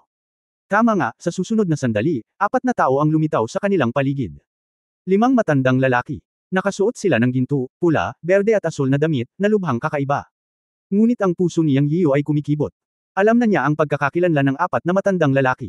Siya. Alam ito mula sa kanilang mga damit. Kung tama ang hula niya, dapat silang mga tao mula sa sinaunang 5 Elements family ng Celestial Clan. To be precise, dapat sila ang strongmen ng 5 Elements family. 4 na ginto, pula, berde at asul ang lumitaw, at isang dilaw, o ang 5 elementong daigdig, ang nawawala. Sa pag-iisip sa nakaraan, sinabi ni Sister May na may nanunood, at ngayon ay malinaw na. Ang 5 Elements Earth ay wala na, kaya't si Sister May ay may lalabas lamang. Sa pagtingin sa 4 na tao, sinabi ni Yang Yiyo sa mahinang boses, mula sa Celestial Clan 5 Elements family. Ang matandang nakasuot ng gintong damit na pinuno ay nagsabi, tama. Anong gusto mo? Pinakilos ni Yang Yiyo ang lahat ng kanyang lakas at handang lumaban anumang oras. Totoo rin ito para kay Duan Xingang at sa iba pang 4. Isang tao ang nakapaligid sa bawat isa sa kanila at napapalibutan sila. Nang marinig ng kabilang partido na umamin na sila ay mula sa Heavenly Clan 5 Elements family, nakaramdam ng pait si Duan Xingang at ang iba pa. Napatay na ni Yang Yiyo ang mga mula sa 5 bituin na pamilya dati, o sa halip, pinatay ng Blood Infant ang lahat ng mga taong antas ng langit na daw mula sa 5 bituin na pamilya sa galit. Ngayon ang mga elder ng He Dao level na pamilya ay gustong maghiganti. Ngayon ay isang labanan hanggang kamatayan. Hindi inaasahan ni Yang Yiyo na siya ay target ng 5 elemento ng pamilya sa lalong madaling panahon pagkatapos pumasok sa gitna, at ito ay ang 5 He Dao. Naisip ni Yang Yiyo ang tungkol sa malalakas na lalaki ng 5 Elements family na naghihiganti sa kanya, ngunit hindi niya akalaing mangyayari ito ng ganoon kaga. Gayunpaman, may isang bagay na malinaw niyang naunawaan ngayon. Tina-target sila ng kabilang partido mula nang pumasok sila, o bago sila pumasok sa barrier. Tama ang pangunawa ni Sister May, ngunit ang kabilang partido ay mas tuso at talagang inakay si Sister May palayo. Ang limang elemento ng pamilya ay dapat natural na mayroong limang hidaw na malalakas na lalaki. Ngayon sa paghusga mula sa kanilang mga damit, nawawala ang limang elemento ng daigdig. Walang alinlangan na naroon sila para akayin si Sister May palayo. Natural na pinuntirya siya ng natitirang apat na tao ng limang elemento ng ginto, kahoy, tubig at apoy. Mga kabataan, ibigay sa amin ang dugong sanggol, at hindi namin kayo pahihirapan. Ang matandang nakasuot ng gintong damit sa pangunguna ay tumitig kay Yang Yian at nagsalita. Napabuntong hininga si Yang Yian sa kanyang puso. Oo naman, dumating sila para sa sanggol na may dugo. Ngunit hinihiling sa kanya na ibigay ang dugong sanggol sa kabilang partido. Posible ba ito? Siyempre hindi. Not to mention that the blood infant is now in a deep sleep, si Yang Yiu ay napakalinaw kung ano ang mangyayari kung siya ay ibigay sa kanila. Kahit na. Kung ang sanggol na dugo ay hindi natutulog sa sandaling ito, hindi niya ito ibibigay, dahil nanumpa siyang protektahan ang saradong alagad na ito. Sa pagtingin sa kabilang partido, sinabi ni Yang Yiu ang bawat salita, managinip ka. Hehe, pinatay ng munting blood infant ang lahat ng mga disipulo ng Five Elements family natin. Natural na hanapin natin ang blood infant. Kung haharangin mo ito, papatayin kita. Kung papatayin mo, hindi ito maituturing na bullying ng matanda at ng iba pa. Isa pa, tawagin mo ang blood infant. Ang nakasuot ng gininto ang matanda sa pangunguna ay umungal kay Yang Yiu. Sa dagandong na ito, sumama siya sa rolling pressure. Nagbago ang mukha ni Yang Yiu, at gumalaw ang kanyang puso, at ipinatawag ang Chaos Bell. Dong! Ang Chaos Bell ay kumikislap na may gininto ang liwanag, at tumunog ang isang kampana upang labanan ang panggigipit ng kalaban. Pagkatapos ay binalot ng Chaos Bell ang mga ulo ni Yang Yiu at ng iba pa para bumuo ng depensa. Dahil hinahanap mo ang kamatayan, pagbibigyan ko ang iyong kahilingan. Patayin sila at kunin ang dugong sanggol. Sa susunod na sandali, ang apat na dakilang amo ay walang kahihiyan at lumapit kay Yang Yiu at sa kanyang mga kasama mula sa lahat ng direksyon. Ang walang katapusang pressure at chi power ay patuloy na tumaas. Si Yang Yiu ay umungal, at ang kanyang buong katawan ng banal na kapangyarihan ay itinulak sa sukdulan. Sunod-sunod na tumunog ang Chaos Bell. Alam niyang kailangan niyang lumaban hanggang kamatayan. Bagamat alam niyang walang kabuluhan ang pakikipaglaban hanggang kamatayan, kailangan pa rin niyang gawin iyon. Okay lang na antalahin ang oras. Naniniwala siyang babalik si Sister May. Dahil sinubukan ng kabilang partido ang lahat ng paraan upang akitin si Sister May, nangangahulugan ito na natatakot sila kay Sister May. Ang kailangan nilang gawin ngayon ay antalahin ang oras at subukang magtagal hanggat kaya nila. Kabanata 3018 Daw Tree Divine Light. Sa pagharap sa apat na mahusay na pinagsamang daos, si Yang Yian ay nasa ilalim ng matinding pressure. Kahit na ang apat ay nagbigay sa kanya ng parehong aura gaya ni Shu Chu sa simula, dapat silang lahat ay nasa unang antas ng pinagsamang dao. Ngunit alam ni Yang Yian na ito ay nakamamatay sa kanila. Ngunit sa oras na ito ay wala siyang pagpipilian. Ang apat na makapangyarihang lalaki ay sumugod mula sa lahat ng direksyon, kaya't siya ay nakagat lamang ng bala. Sana lang makabalik si Ate May. Tungkol sa dugong sanggol sa kanyang mga bisig, alam ni Yang Yian na hindi niya ito maaasahan sa ngayon. Kahit nagising ang Blood Baby sa sandaling ito, hindi niya intensyon na hayaang kumilos ang Blood Baby. Ito ay isang sanggol lamang, at ang dugong sanggol ay sapat na para sa kanya. Kahit na alam niya na ang mga makapangyarihang lalaki ng Five Elements family ay para sa Blood Baby, at lahat ay sanhi ng Blood Baby, hindi niya ito pinagsisihan. Pinatunayan ng dugong sanggol sa kanyang mga aksyon na ang batang ito ay maaaring mag-abayan sa landas ng kaliwanagan. Si Yang Yian ay walang reklamo sa kanyang puso tungkol dito. Naisip niyang talikuran ang batang ito sa simula, ngunit sa huli ay iningatan niya ito at kinuha ito bilang kanyang huling disipulo, kaya kailangan niyang protektahan ito hanggang wakas. Ang apat na pinagsamang dao ay nagmula sa lahat ng direksyon. Sina Yang Yian, Duan Xingang, Yin Yang King Kong mag-asawa at Xiong Huan, sa sandaling ito, ay bumuo ng isang bilog at humarap sa kaaway ng pabalik-balik. Sa ilalim ng paghihimok ni Yang Yian, ang Chaos Bell, ang siyam na inscription ni King Kong ay puspusan, at ang kampana ay patuloy na tumunog, na kung saan ay hinimok sa sukdulan ni Yang Yian. Si Duan Xingang at ang iba pang apat ay naglunsad din ng kanilang pinakamalakas na pag-atake. Sa oras na ito, alam ng lahat na oras na para ipaglaban ang kanilang buhay. Bagamat alam nilang lahat na ang kanilang mga pag-atake ay maaaring hindi makayanan ang kalaban, dahil si Yang Yian, ang master, ang gumawa nito, mayroon lamang isang paraan upang makarating sa dulo. Ang buhay at kamatayan ay tinutukoy ng kapalaran. Boom! Boom! Sumabog ang banal na liwanag. At ang apat na makapangyarihang pinagsamang Dao Masters mula sa lahat ng apat na panig ay sabay-sabay na umatake. Dong! Puff! Tumunog ang Chaos Bell, at iniluwan ni Yang Yian ang isang subo ng dugo. Sa isang suntok, ang depensa ng Chaos Bell ay natunaw ng iba. Ito ay direktang lumabo at lumiit pabalik at pumasok sa katawan. Pagkatapos ay may isa pang dagandong. Direktang hinarap ni Duan Xingang at ng iba pang apat ang kapangyarihan ng apat na pinagsamang daos. Puff puff puff puff. Apat na mapurol na tunog ang sunod-sunod. Si Duan Xingang, ang mag-asawang Yin Yang King Kong, at Xiong Huan ay pawang nagsuka ng dugo. Ang kanilang mga pag-atake ay direktang winasak ng kalaban. Hindi man lang sila lumaban. Umuungol. Sa sandaling ito, nagpakawalan ng mahabang dagandong si Xiong Huan, at agad na naging isang blood bear state. Ang kanyang buong katawan ay puno ng liwanag ng dugo, at may mga inscription na dumadaloy. Ikinumpas niya ang kanyang mga braso at ang isang liwanag ng dugo ay lubhang nakasisilaw. Ito ay tulad ng isang alon ng hangin at rippled sa isang bilog, umaatake sa apat na pinagsamang paraan. Humph, isang halimaw na oso na hindi alam kung paano mabuhay o mamatay. Malamig na ngumuso ang isa sa kanila at itinuro si Xiong Huan. Sa hangin. Ang taong ito ay isang malakas na tao mula sa Five Elements Water Family. Hinayaan niyang tumama sa kanya ang liwanag ng dugo ni Xiong Huan nang walang pakialam. Talagang wala itong naidulot na pinsala sa kanya. Inikat niya ang kanyang kamay at itinuro si Xiong Huan sa ere. Isang asol na liwanag ang bumagsak kay Xiong Huan sa isang iglap. Umuungol. Sa susunod na sandali, si Xiong Huan ay sumigaw ng pakikilahok, at ang kanyang malaking katawan sa isang siklab na estado ay nanginginig, ngunit siya ay bumagsak sa lupa at kumaibot, at hindi na muling bumangon. Huaner. Sigaw ni Yang Yiyo, alam niyang ang pag-ataking ito ay naging sanhi ng matinding suntok ni Xiong Huan. Bagamat tila hindi gaanong mahalaga ang pag-atake ni Xiong Huan sa mga kamay ng kalaban, sa wakas ay naharang nito ang kalaban. Namula ang mga mata ni Yang Yiyan. Masyadong malaki ang gap. Ipaglalaban kita. Sa oras na ito, umungal si Duan Xingang, at patuloy na tumataas ang aura ng kanyang buong katawan, ngunit sinusunog nito ang kanyang likas na banal na kapangyarihan. Matandang Duan, huwag. Ang mga mata ni Yang Yiyan ay namula at umungal. Alam niya kung ano ang ibig sabihin ng pagsunog sa kanyang likas na banal na kapangyarihan para makipaglaban. Kapag ang mga tao ay pinilit sa isang sulok, sila ay maglakas loob na gawin ang anumang bagay. Sa oras na ito na maaari silang patayin anumang oras, ipinakita ni Duan Xingang ang kanyang responsibilidad. Sa oras na ito, nagkatinginan ang mag-asawang Yin Yang King Kong at sumabog si Duan Xingang. Purong Yang limang pole. Extreme Yin Convergence. Ang mag-asawa ay umungal, at ang purong Yang power at ang matinding Yin power ay lumabas sa kanilang mga katawan, at sila ay nagtipon sa isang iglap. Boom! Ang intersection ng Yin at Yang ay nakabuo ng isang malaking hininga ng enerhiya, na agad na sumabog. Mayroon din silang malakas na hininga sa kanilang mga katawan, at sinunog ang kanilang sariling kapangyarihan ng walang pag-aalinlangan. Paano makikipagkumpetensya ang liwanag ng butil ng palay sa maliwanag na buwan? Ang limang elemento ng ginto ay sumongot ng malamig at biglang idiniin ang kanyang mga kamay. Ang makapidyo hiningang malakas na puwersa ng Qi, na puno ng matigas at matalim na hininga, ay sumabog patungo kay Duan Xingang at sa mag-asawang Yin Yang King Kong. Boom! Isang malaking dagandong ang umalangaw sa buong mundo. Puff puff puff. Halos kaagad, nahulog sa lupa si Duan Xingang at ang dalawa pa. Nagsuka sila ng dugo at hindi na muling makabangon.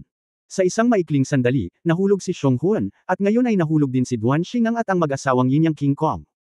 Sinunog ni Jin Guang at ng iba pa ang sarili nilang divine power, ngunit hindi pa rin nila nalabanan ang apat na makapangyarihang master ng Hidaw level. Malamig ang puso ni Yang Yiyo. Sa sandaling ito, binigay na rin niya ito. Noong una, umaasa siya kay Sister May na babalik, ngunit ngayon ay tila hindi na makakabalik si Sister May sa ngayon. Matagal na itong pinlano ng kabilang partido. Sa simula, inakay nila si Sister May at iniwan ang apat na makapangyarihang master ng Hidaw level. Malinaw, determinado silang makuha ang dugong sanggol. Ito. Ganap ding ipinapakita na ang Blood Baby ay isang malaking tukso sa mga bastos na ito sa antas ng Hidaw. Ngunit hindi maaaring hayaan ni Yang Yiyo na ang dugong sanggol ay maaga ng mga taong ito kahit na ano paman. Alam niya na ang dugong sanggol ay magiging isang cultivation furnace kung ito ay mahulog sa kanilang mga kamay. Hindi pa siya nakapasok sa Hidaw, ngunit hindi siya isang taong maaaring patayin ng kusa. Kung talagang itinulak siya, napakabaliw ni Yang. Lumabas ka. Umungol siya. Madilim at mapatla ang buong katawan niya. Sa sumunod na segundo, lumitaw ang 10 malalaking puno ng dao at nagkalat sa paligid niya, na bumubuo ng isang maliit na espasyo na nakapalibot sa kanya, sina Xiong Huan, Duan Xingang, at ang mag-asawang Yin Yang. Ang Damaloy ang banal na liwanag ng 10 malalaking puno ng dao. Ang 10 malalaking puno ng dao na kinakatawan ng 10 magagandang katangian ng ginto, kahoy, tubig, apoy, lupa, kulog at kidlat, liwanag, kadiliman, kalawakan, at buhay at kamatayan ang lumitaw, na bumubuo ng isang bilog. Talagang konektado sila sa isa't isa sa ilalim ng pag-iisip ni Yang Yiyo, at nagkaroon ng mahusay na balanse, na ganap na pinagsama sa nakapaligid na mundo. Ito ang huling paraan ni Yang Yiyo sa 10 malalaking puno ng dao. Hindi siya nang ahas na gamitin ito ng madali, ngunit walang ibang paraan sa oras na ito. Direkta niyang tinawag ang 10 puno ng dao at pinrotektahan ang mga ito sa loob nito. Sa oras na ito, ang 10 malalaking puno ng Dao ay bubuo ng isang mahusay na balanse sa pagitan ng mga ito, na sumisipsip ng katumbas na kapangyarihan ng katangian sa pagitan ng langit at lupa, at magiging isa sa langit at lupa. Parehong depensa at atake. Ito ang kanyang trump card. Hindi siya nang ahas na ipatawag ng madali ang 10 puno ng Dao dahil kung masugitan ng mga ito, makakaapekto ito sa kanyang pagtatanim. Ngunit sa oras na ito, wala siyang ibang magagawa kundi protektahan ang mga taong nakapaligid sa kanya at lumaban. Siya, hindi lang alam kung ang kanyang mga puno ng Dao ay makakalaban sa 4 na makapangyarihang tao sa antas ng hidaw. Divine Light ng Dao Tree, bumangon ka para sa akin. Si Yang Yiyu ay umungal, at ang 10 puno ng Dao ay nagbuga ng mga banal na ilaw na may iba't ibang kulay, isa-isang bumangon, at sa wakas ay konektado sa pareho, at sumabog ng malakas. Parang bilog na matalas na talam, dumiretso ito sa 4 na tao. Sa oras na ito, ang mukha ng 5 elemento ng ginto na nangunguna ay biglang nagbago, at ang enerhiya ng chi sa magkabilang kamay ay sumambulat sa kanyang harapan upang bumuo ng isang gintong depensa. Ganon din ang ginawa ng 3 pa. Hindi nila inaasahan na nagpatawag si Yang Yiyu ng 10 makukulay na puno. Ang lakas ng pagsabog ay talagang nagparamdam sa kanila na mapanganib. Maaari lamang silang tumigil sa pag-atake at lumiko upang labanan ang makulay na banal na kapangyarihan. Bagamat ito ay banal na kapangyarihan pa rin, pinaramdam nito sa kanila na parang katumbas ito ng kapangyarihan ng Qi. Ang isang junior sa antas ng Tiandao ay maaaring magkaroon ng ganoong paraan, na talagang ikinagulat ng 4 na tao. Kabanata 319, inaasahang matatapos ang paglilinang. Buzz! Boom boom boom! Nayanig ang mundo. Sa isang iglap, kinokontrol ni Yang Yiyu ang Dao Tree Divine Light upang harapin ang kapangyarihan ng 4 na tao. Nayanig ang mundo. Sa sandaling ito, ang enerhiya sa buong mundo ay umabot sa napakataas na density. Malinaw na naramdaman ni Yang Yiyu na ang kanyang 10 puno ng Dao ay baliw na sumisipsip ng kapangyarihan ng 10 katangian sa mundo. Ito ay katumbas ng 10 puno ng Dao na sumisipsip ng kapangyarihan ng mundo, o sa madaling salita, hiniram niya ang kapangyarihan ng langit upang labanan ang 4 na makapangyarihang tao na pinagsama ang Dao. 4. Tumaas ang malakas na ingay. Direktang lumawak ang kapangyarihan ng Dao Tree Divine Light. Ang 5 elemento at ang 4 na makapangyarihang tao na pinagsama ang Dao ay lumaban mula sa itaas, ngunit sa pagkakataong ito sila ay nakabantay. Sa hindi inaasahang pagkakataon, sa ilalim ng banal na liwanag na isinambulat ni Yang Yiyu, ang kanilang paglaban ay dahado. Ang 4 na tao ay direktang pinilit pabalik ng 30 metro ng Dao Tree Divine Light bago sila huminto. Kawili-wili. Matapos tumigil ang 5 elemento ng ginto, na siyang pinuno, tumingin siya kay Yang Yiyu na may malungkot na mukha. Sa kanilang mga mata, si Yang Yiyu ay palaging isang langgam, ngunit hindi nila inaasahan na lalabas siya ng may kapangyarihang pilitin silang pabolaikan ng 30 metro. Siyempre, retreat lang, wala na. Kuya Jin, lumaban tayo dali, babalik na ang totoong dragon. Sa oras na ito, ang malakas na tao ng 5 Elements Water ay nagsabi sa mahinang boses. Sa kasong ito, tapusin na natin ito.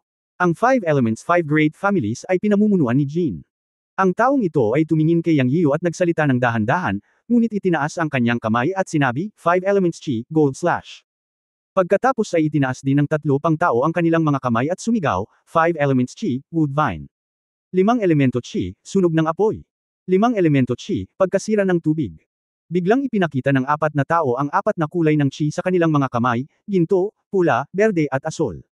Tumayo sila sa pwesto at ikinaway ang kanilang mga kamay kay Yang Yiyu at sa iba pa na 30 metro ang layo. 4 na liwanag na sinag ng iba't ibang kulay, na may nakataas na mga braso na parang matalas na espada, ang bumaba mula sa 4 na direksyon. Sa sandaling ito, nagbago ang mukha ni Yang Yiyu, na nasa loob nito. Malinaw niyang naramdaman na ang napakalakas na aura ay pumuno sa buong mundo, na palpitate. Ang 4 na puwersang ito ay ilang beses na mas malakas kaysa dati. Alam ni Yang Yiyu na papatayin nila siya. Pero wala siyang choice. Kinailangan niyang kagatin ang bala. At lumaban. Ang liwanag ng puno ng Dao. Si Yang Yiyan ay umungal ng may mahabang dagandong, at ang banal na kapangyarihan ng kanyang buong katawan ay nagliyab. Sinubukan din niya ang kanyang makakaya at sinunog ang kanyang sariling banal na kapangyarihan. Kung hindi niya ito gagawin, alam niyang hindi niya mapipigilan ang pag-atake ng 4 na makapangyarihang master ng hidaw. Siyempre, alam din niyang kahit sinubukan niya ang lahat ay hindi niya ito mapipigilan. Ang pagkakaiba ay upang subukang bawasan ang epekto ng pagsabog ng 4 na malalakas na masters. Sa tabi niya ay si Xiong Huan at ang iba pang 4, na lahat sila ay nahulog sa lupa na walang malay. Hindi niya alam kung ano ang nangyayari. Kung hindi sila namatay, sila ay kalahating patay. Ang dugong sanggol sa kanyang mga bisig ay natutulog pa rin, at kailangan niyang gawin ang kanyang makakaya upang protektahan ang lahat. Sa sandaling ito, ang nag-aapoy na banal na kapangyarihan ay umaasa lamang na labanan ang pag-atake ng 4 na makapangyarihang Panginoon. Napakalaki talaga ng agwat sa pagitan ng mga patakaran ng Heavenly Dao at ng Hidaw. Kahit nabuhayin niya ang 10 puno ng Dao, wala pa rin siyang kumpiyansa na mapipigilan niya ang pag-atake ng iba pang apat. Sumiklab ang mga pag-atake mula sa magkabilang panig. Upang maging tumpak, ang 4 na light beam ng 4 na makapangyarihang master ng Hidao ay nahulog sa 10 puno ng Dao ni Yang Yian. Bagamat sinunog ni Yang Yian ang kanyang banal na kapangyarihan at sinubukan ang kanyang makakaya upang mapanatili ang Dao Tree, natalo pa rin siya matapos bumagsak ang pag-atake ng 4 na makapangyarihang master ng Hidao sa susunod na sandali. Ang 10 puno ng Dao ni Yang Yian ay sumambulat na may banal na liwanag, ngunit pagkaraang bumagsak ang 4 na haligi ng liwanag mula sa 4 na gilid ng kalaban, nagsimulang gumuho ang 10 puno ng Dao. Puff! Sa ilalim ng malaking pag-atake, ang 10 puno ng Dao ay naging 10 banal na ilaw at puwersahang pinalo pabalik sa katawan ni Yang Yian. Nagsuka si Yang Yian ng dugo, ngunit bumagsak sa lupa. Isang malaking subo ng dugo ang dumura sa mukha ng dugong sanggol sa kanyang mga bisig. Sinubukan niya ang kanyang makakaya. Ngunit kapag nakaharap ang malalakas na lalaki sa antas ng Hidao, ang gap ay medyo malaki kung tutuusin, at hindi niya ito kayang labanan. Sa halip, siya ay malubhang nasugatan. Ahem, sobrang layo pa naman. Mapait na ngumiti si Yang Yian at sinabi sa sarili. Sa sandaling ito, lumitaw sa harapan niya ang 4 na makapangyarihang master ng Hidao. Ang 5 elemento ng ginto, ang pinuno, ay iniunat ang kanyang kamay at hinawakan ang dugong sanggol sa mga bisig ni Yang Yian, at ang dugong sanggol ay agad na lumabas mula sa mga bisig ni Yang Yian. Gustong gawin ito ni Yang Yian, ngunit ang kanyang katawan ay nasa gulo. Siya! Pinilit ang banal na kapangyarihan na itaboy ang 10 puno ng Dao, ngunit direktang tinamaan sila ng 4 na pinagsamang Dao, na naging sanhi ng malaking pagkawalan ng 10 puno ng Dao. Pagtingin sa loob, ang 10 puno ng Dao sa Dao Seed ay nasa kalagayan ng tamad at madilim. Kung hindi niya malinisan ang mga kasanayan upang patatagin ang sitwasyon sa kanyang katawan, ang kanyang kaharian ay babagsak ng husto. Ang dugong sanggol ay umalis sa kanyang mga braso, at siya ay nakatitig lamang ng walang magawa. Hindi sa banggiti na wala siyang kakayahan na gawin ito, kahit na gawin niya, ang kabilang partido ay hindi magbibigay sa kanya ng pagkakataon sa oras na ito, at ito ay isang buhay at kamatayan na sandali. Kinuha ng malakas na lalaki ng 5 elements gold ang dugong sanggol, at isa sa 3 ang nagtaas ng kamay patungo sa kanya. Naramdaman ni Yang Yiyo ang malakas na hininga ng chi force ng kabilang partido, at ipinikit niya ang kanyang mga mata. Ako, mabibigo ako ngayon. Ang 4 na tao sa paligid ni Xiong Huan ay walang malay, at ang malubhang na sugatan ay walang kakayahang lumaban. Masamang tao. Sa oras na ito, umalangaw ang isang bata na boses sa buong venue. Biglang binuksan ni Yang Yiyo ang kanyang mga mata at tumingin. May nakita akong kumikislap na dugo. Pagkatapos ay may sumigaw, ah! Tiningnang mabuti ni Yang Yiyo at nakita niya na ang malakas na lalaki ng 5 elements gold na sinusubukang saluhin ang dugong sanggol na sumisigaw at lumipad palabas. Sa isang kisap mata, bumagsak siya sa lupa at naging isang tuyong bangkay. Kuya Jin. Well, ang dugong sanggol ang nagising.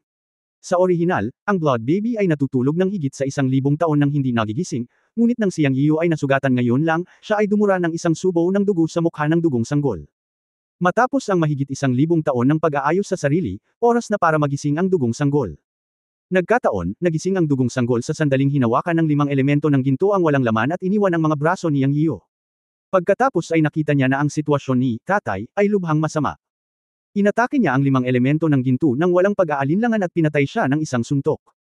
Sa oras na ito, nakita ng iba pang 3 na si Brother Jin ay naging isang mami, at sila ay sumigaw at agad na inatake ang dugong sanggol.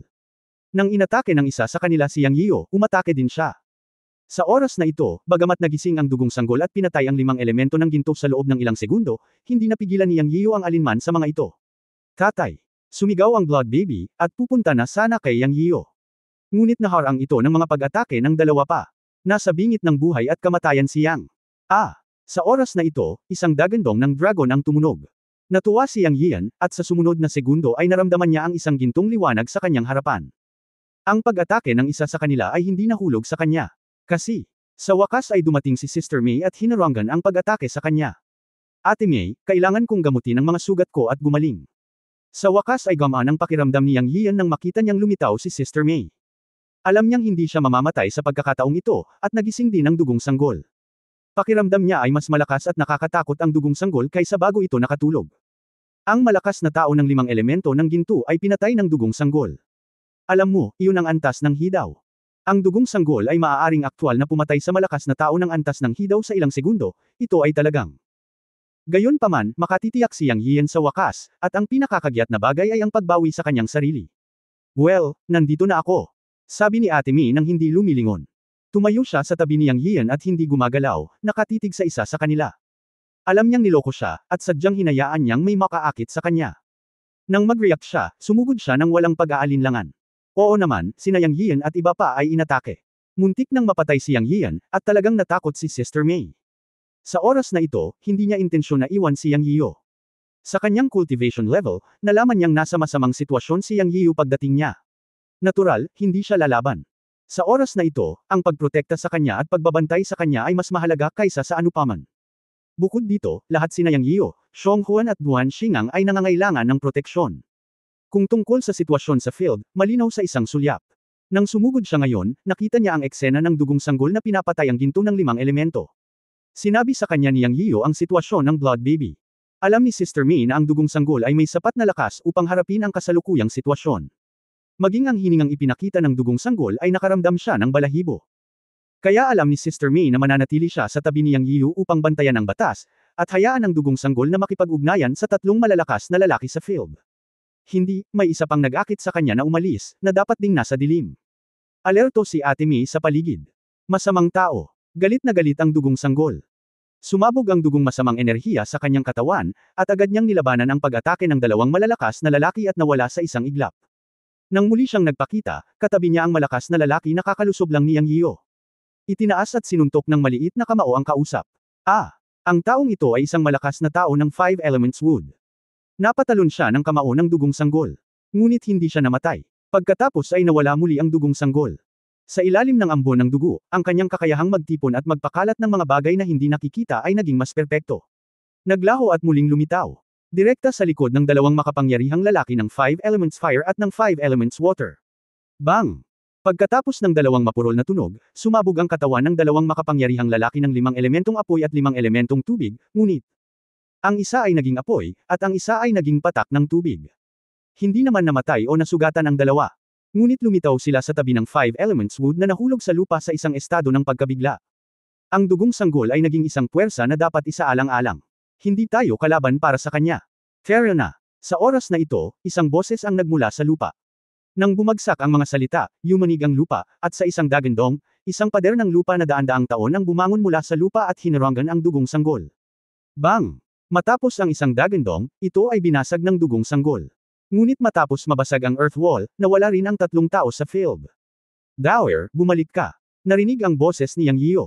Habang ginagamot ang kanyang mga sugat, binigyang pansin niya ang sitwasyon sa bukid at natural na alam niyang nakatakas ang kabilang partido. Ang lupa at putik ay tumaas mula sa lupa upang harangan ang dugong sanggol, na dapat ay ang 5 elementong earth strongman na umakit kay Sister Kaimei. Dahil nakaligtas sa isang sakuna ngayon, alam ni Yang Yiyo na magkakaroon ng magandang kapalaran sa hinaharap. At dumating na ang magandang kapalarang ito. Pakiramdam niya ay nagbago na ang Dao Tree. Hindi ito nagpatuloy sa pagkalante gaya ng tila, ngunit nagsimulang lumaki.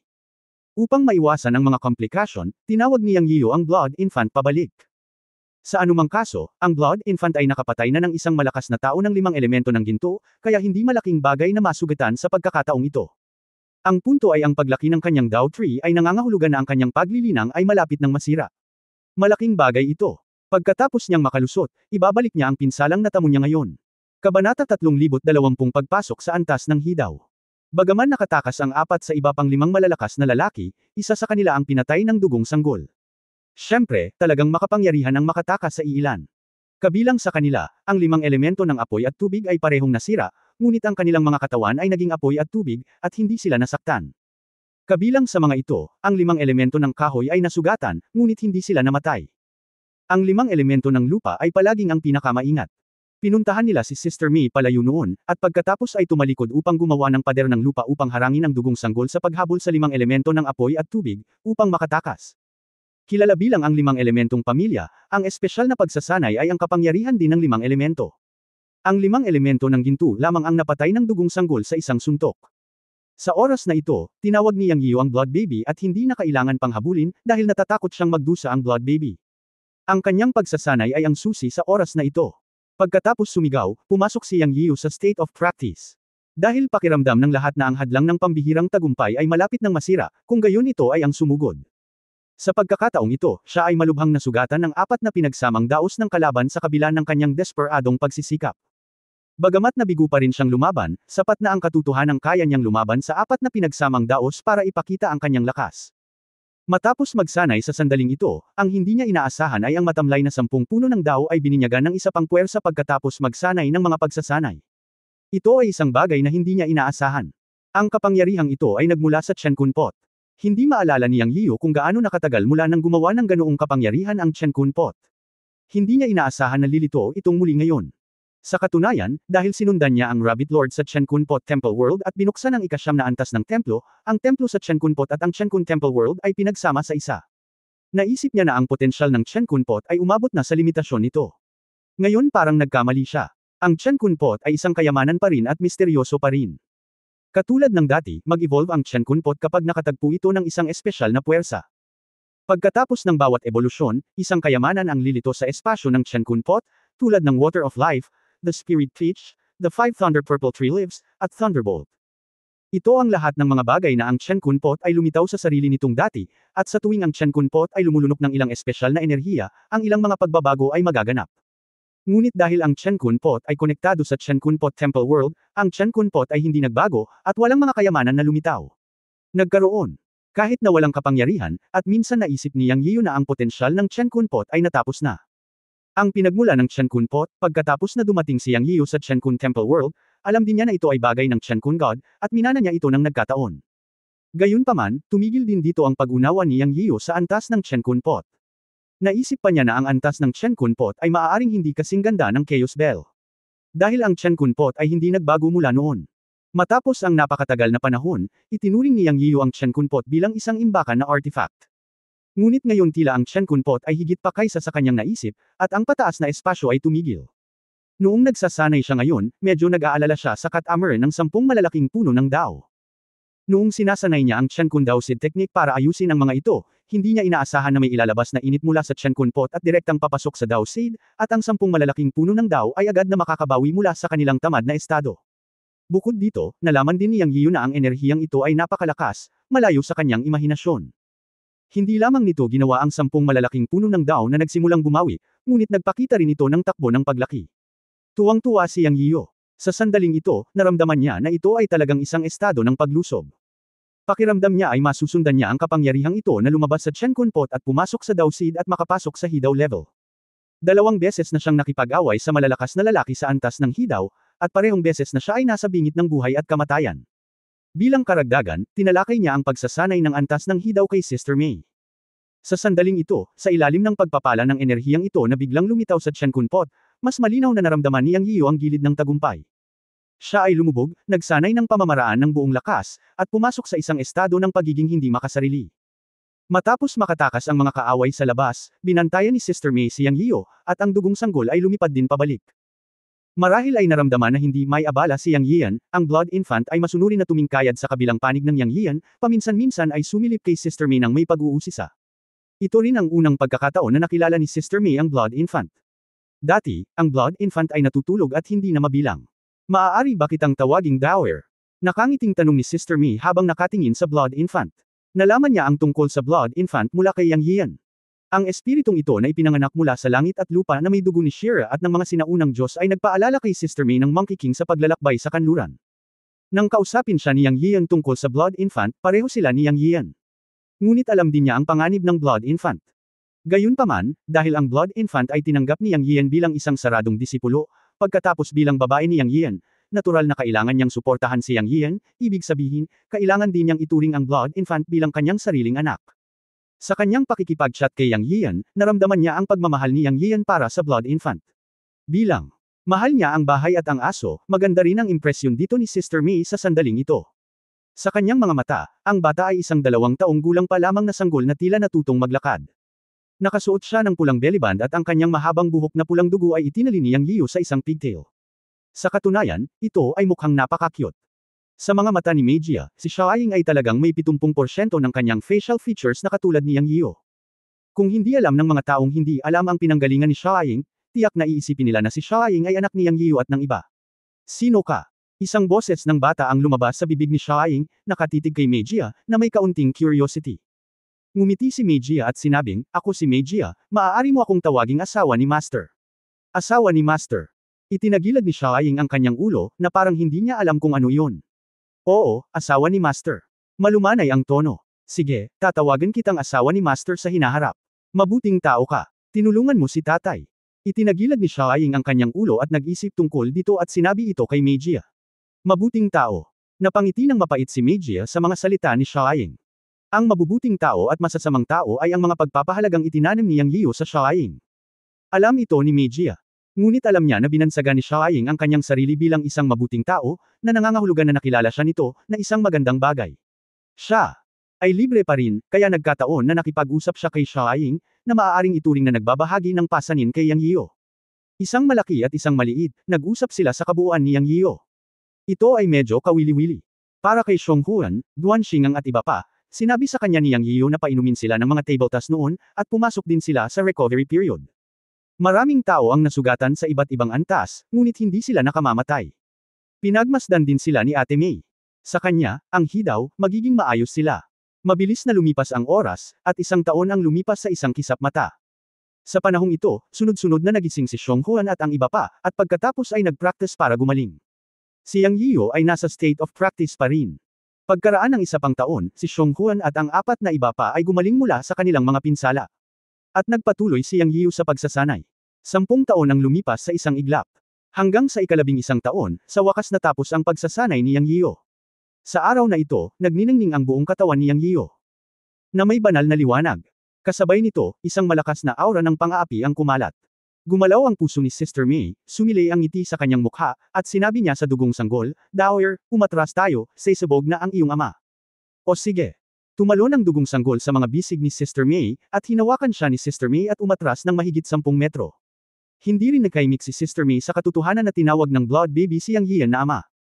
Itinama niya ang Blood Baby para tawagin siyang Master, ngunit hindi ito mapapalitan ng Blood Baby. Ang lahat ay umatras din sa sandaling ito, upang hindi maapektuhan ang tagumpay ni Yang Yian.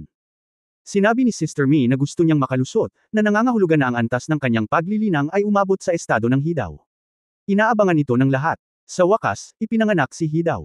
Pagkatapos ng nakaraang labanan, ang lahat ay nagkaroon ng subversibong pag-unawa sa kapangyarihan ng antas ng Hidaw. Ang antas ng mga panuntunan ng Heavenly Daw ay hindi maaaring makipagkompetensya sa antas ng Hidaw.